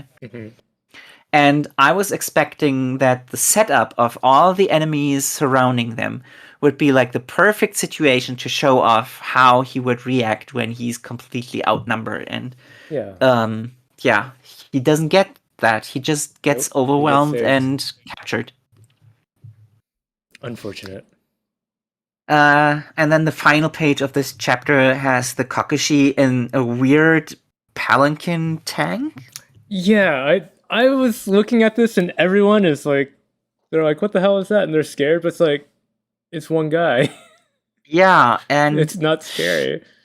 I would You've need just lost the ability of like 8 guys fighting to protect one guy. I would need Shadiversity's opinion on this, because this looks like it would be completely trash on the battlefield. I am absolutely certain it is completely trash.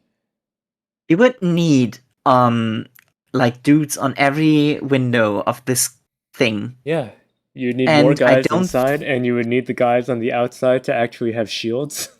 Yeah, because the guys on the outside are the complete weak point of this contraption. Yeah. If one of them gets his leg cut, the whole thing will fall down.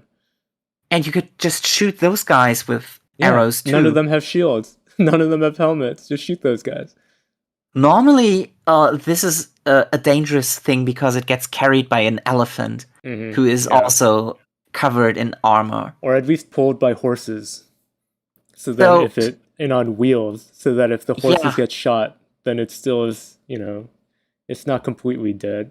It's on wheels. I get that this Kokushi guy is supposed to be this super arrogant, super lofty He's not guy supposed to be actually good at at military stuff. Yeah, but he would want to be carried. I get that, but it's still other dumb. than that, it's dumb. It's useless. The only hope I have for this situation to be like not dissatisfying, because right now all I can see for this guy is defeat. Yes. In the final panel, he has these weird eyes, which usually are, in this manga at least, a signifier of like divine powers. So the only way how I could see this being a threat is that he somehow has some power delivered into him from the Emperor, who is also a deity in this manga. Yeah. That's the only way how I could see this as an actual threat worthy of a cliffhanger. Yeah, well, we will find out. Meh.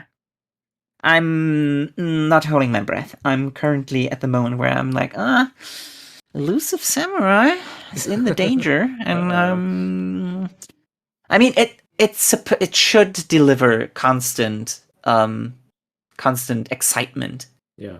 Right? That's why we read it. And one chapter in between might be okay to be boring, but the next one needs to be exciting again. And right now, they had something exciting and completely deflated it. Yep.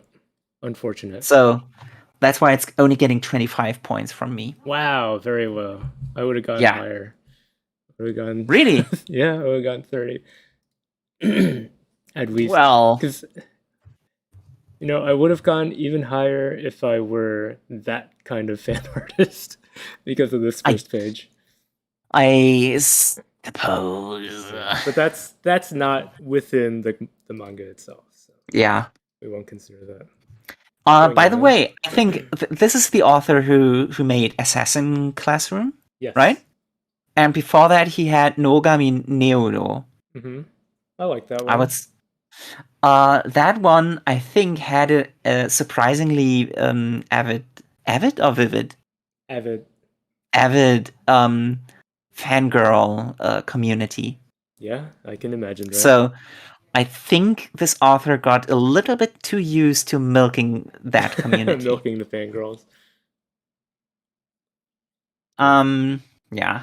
Anyways, finally, PPPPPP. Yeah, tell me about it. I still do not read this. You're not supposed to.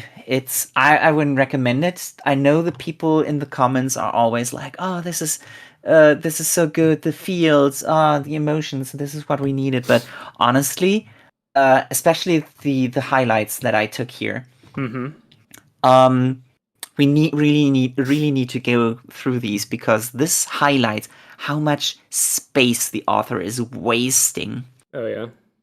Look at the first example page of the drag. It's dragging. The amount of dialogue. Every speech bubble has ... Even if I did get to see him. Next panel, I wouldn't know what to say either. Next panel, I basically ... abandon him. Next panel. It's wasting so much time. And it only gets worse. Like, this is just an example of how bad the dialogues get. Yeah. I keep comparing it to Bakuman because that's something I'm currently rereading. This would have been so much more engaging in Bakuman. You would have, like, basically all of the text from these 2 pages in, I would say, 2 panels. Then on page 3 that I've highlighted, the guy who was in danger of dropping out of school, and then Lucky gave him the vision of standing ovation, which made him realize, actually, maybe I do want to be a musician after all. This is where they see each other again. He says, "I'm gonna stop skipping class, so thanks." Then you get a really weird panel of Lucky going like, and then next panel, you don't even see him. You just see the bystander character going like, "Huh? I don't even know what's going on." And then he says, "I'm so happy." Next panel, nothing. Nothing. It's the half the page. It's a transitional scenery shot of, I think that's a photo. I think that's a traced photo. Yeah. And this whole scene is wasted. You could have him talk about more about like his motivation to go on something like, oh, I was really worried you might skip after all and have some friendly banter. No, you don't get that. You don't deserve that. Apparently, you just have to assume that now they're going home together, and all of the dialogue they could have had is supposed to be imagined. Yeah. And then the next page, this guy mentions like he's the one who connects this transition to the next scene with talking about his brother, Lucky's brother, the Otogami child, the piano prodigy, one of them at least, apparently has otakus, which is baffling. Imagine any classical music person right now. None of them have otaku fans like this. Not like even with a pan piano. That's different. That's not classical music. This is literally classical music, like Beethoven and Mozart and stuff. And by the way, this scene also gets another like at least quarter page filler panel of a skyscraper. Yeah, that's a lot of just nothing. And you could have used this space to show him looking at his phone and seeing what kind of stuff his otaku fans write. You're right. Like when he just says, yeah, his fans are really intense. Intense? Like stands. Found it. And then transition to the next scene. This is bad. This is wasteful.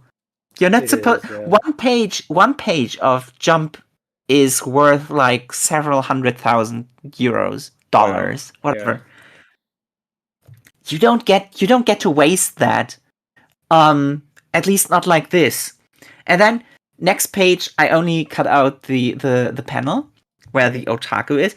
Look at this stereotypical otaku with a poster and a big backpack, and he's fat because nobody else in the world in Japan is fat besides otakus.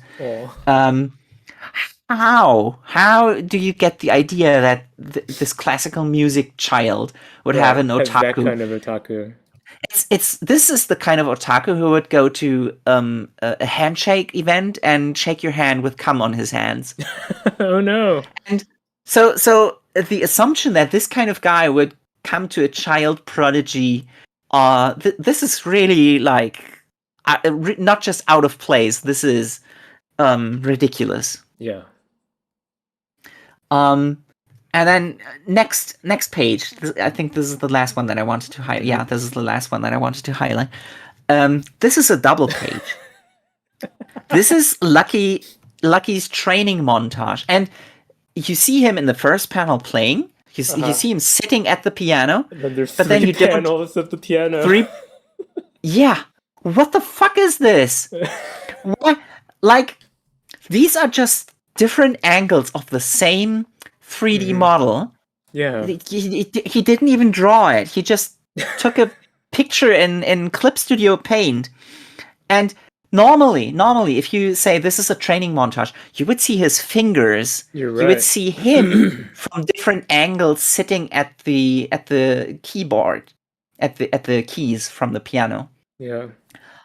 Instead, you see the inside of the piano, the piano wires, and you don't even get sound words that would tell you that something is going on. You just see different. This is bullshit. This is. I'm completely speechless. How You're bad offended. This is. I'm extremely offended. I'm about as offended as Araki, who said the Shaman King author doesn't deserve to be in Jump. Yeah.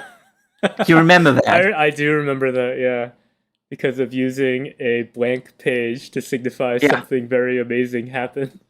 yeah, I was thinking more about the later chapters of Bleach, where there will be pages that nothing happens. It just shows a very yeah. bland That's looking also background. bad. The parts That's when Kubo Tight was just not caring anymore. I'm so thankful that you pronounced that correctly. his, his name is so tight. Yeah, that's the thing. He's a complete Westerbo, like one of the many. But um, even if you look at that name, right? Uh-huh. How do you think that's actually supposed to be Kubo Tite? Yeah, that's what it looks like. Because It's already converted for Western convenience. It's supposed to be for us, written yeah, that way. and then people don't know it. And it pisses me off. Not as much as PPPPP, but Well, but how long do you think this has till it's over? hopefully next chapter. Wow. It would be a good moment because the first volume of Jump is also usually one of the issues that has a new series in it. Okay. Yeah. I remember Maybe then. Death Note debuting on I think the number 1 Oh. of I forgot which one, but I do remember that. Yeah. And I think JoJo even like part 1. I think that was also in the first issue of its respective year, even though it came Really? out in December. But the one that's number 1, I think that's usually the one that gets new series, or at least very often, because the way they schedule the series, it's often that something that's shit gets cancelled around that time. And Right. PPPPP I'm so sorry for anybody who thinks this is interesting, because I too think it's interesting, but it's shit. You don't get to do this. Well, huh? You can't do this. And this is last week's chapter. This week's chapter, a little bit more, admittedly, happens because Lucky meets his brother, who got shoved again into a closet. Oh. Conveniently, this is also like not top tier garbage, but this is stupid. His Lucky's adoptive brother, basically the Dursleys, right? Basically Dudley Dursley shows up out of nowhere, gives some dude money, and that dude kicks Reijiro into a closet in the hotel, just to sabotage the audition again. Even though Dudley Dursley didn't have any prior knowledge to that this is the thing that you need to do to Reijiro. Yeah. Lucky finds him. Lucky opens the door because he sees Dudley Dursley like, hey, what are you doing here? And they call the police, and it gets dealt with very swiftly. He opens the door. He gets to ask Reijiro what his wish is. Reijiro says, I want to walk home with friends. And that's also why he's always sad, because he doesn't have friends to walk home with after school. And this is the reason why he always plays the piano in a way that it gives people the vision of a sunset, because naturally, when you walk home from school, it's sunset. And then Lucky gets to sit down at the audition and play a song that transports Reijiro into a vision of going home with friends, and that's where the chapter ends. And this would ends. If he next chapter, if that's where the series gets cancelled, that would be a good moment, because that's where he gets to show his first otogami, the brother, one of the brothers, siblings who rejected him. This is where he would convince one of them to come over to his side and be like, yeah, okay, you don't have to be a genius, like an absolute genius to to be a pianist. Mhm. And then you can say our fight has only just begun because there's still 5 more siblings. Yeah. And I guess the dad. But if you waste the space, if you waste the pages of Jump in this way, you don't get to stay. It's a sin. Especially, I mean, you can already see PPPPPP is already like the dead last series in the magazine. Mm-hmm. I would be surprised if it gets more than 11 chapters. Wow, we shall see. I mean, Shugomaru should end first. Yes, that's definitely the first that should be on the chopping block. I don't know how that got in. It's a mystery to everyone. Yeah. But other than that, PPPPPP needs to make room for something better. Mm-hmm. Yeah. Even if the better thing is either Doron Dororon or Ayashimon, which are okay. They're not top tier. I can at least see those going somewhere. Yeah. And Ayashimon more than Doron Dororon. Yeah. At the current state of Jump is not very satisfying. That's too bad. Could be better. I mean, if you know the heights this magazine had. Yeah.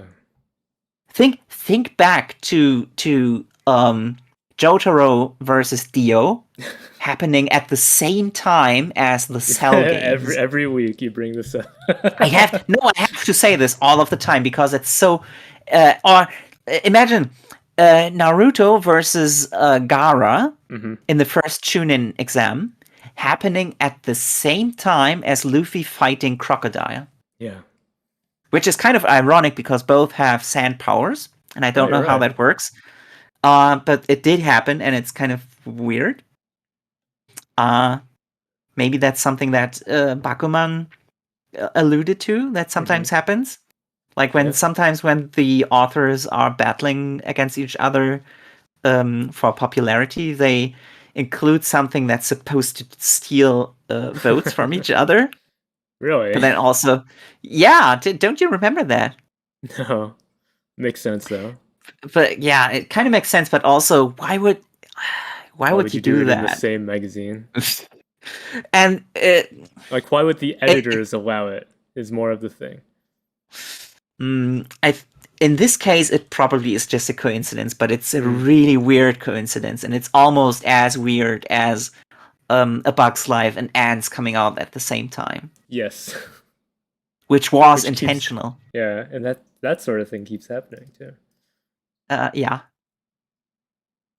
Anyways, just think back at the good old times and and hope that they get repeated, because right now it's okay, it's fine, but it could be so much better. Yeah. And in other news, did you play at all the Naruto Fortnite? Yeah, I did actually. And it's really hilarious because with other collaborations, you never see this amount of players adopting the new skins. Really? So this is an explosion. Like, let's say the Street Fighter collaboration. You rarely see another Chun-Li and another Cammy. You never see Guile. You never see Ryu. I've never seen other Resident Evil characters. But Naruto and Kakashi are everywhere, especially on the weekend when they came out. You were like, constantly getting owned by. I guess that means that that thing about Zoomers telling millennials that Naruto is Boruto's dad is probably BS. Yeah, it's gotta be. Zoomers know. Now that he's in Fortnite. The phrase is designed to make millennials feel old. It's specifically triggering. Although I think something that's even worse is like saying, what is it? Something like Neon Genesis Evangelion is closer to the moon landing than we are to Neon Genesis Oh my Evangelion. god. Yeah, those sort of things. Something like that. I know that one's not true. But something similar exists, and Yes. it's making me age like 1,000 years. Like Old Snake. Yes, exactly like Old Snake. Yeah. Well, is that all then? I think that's all. Anything else to say? No? All right. We managed to fight. Got through everything, even with all the disconnects. Yeah, sorry about that. I don't know why that happens. Sometimes exactly at this time of the day, it does. So maybe we need to put in more time. Well, if you can do earlier next time, then I'm going to work on that because next time I really want to have the new models ready. All right. Well, so do you think by next time it'll be episode 1? Or still just the practices?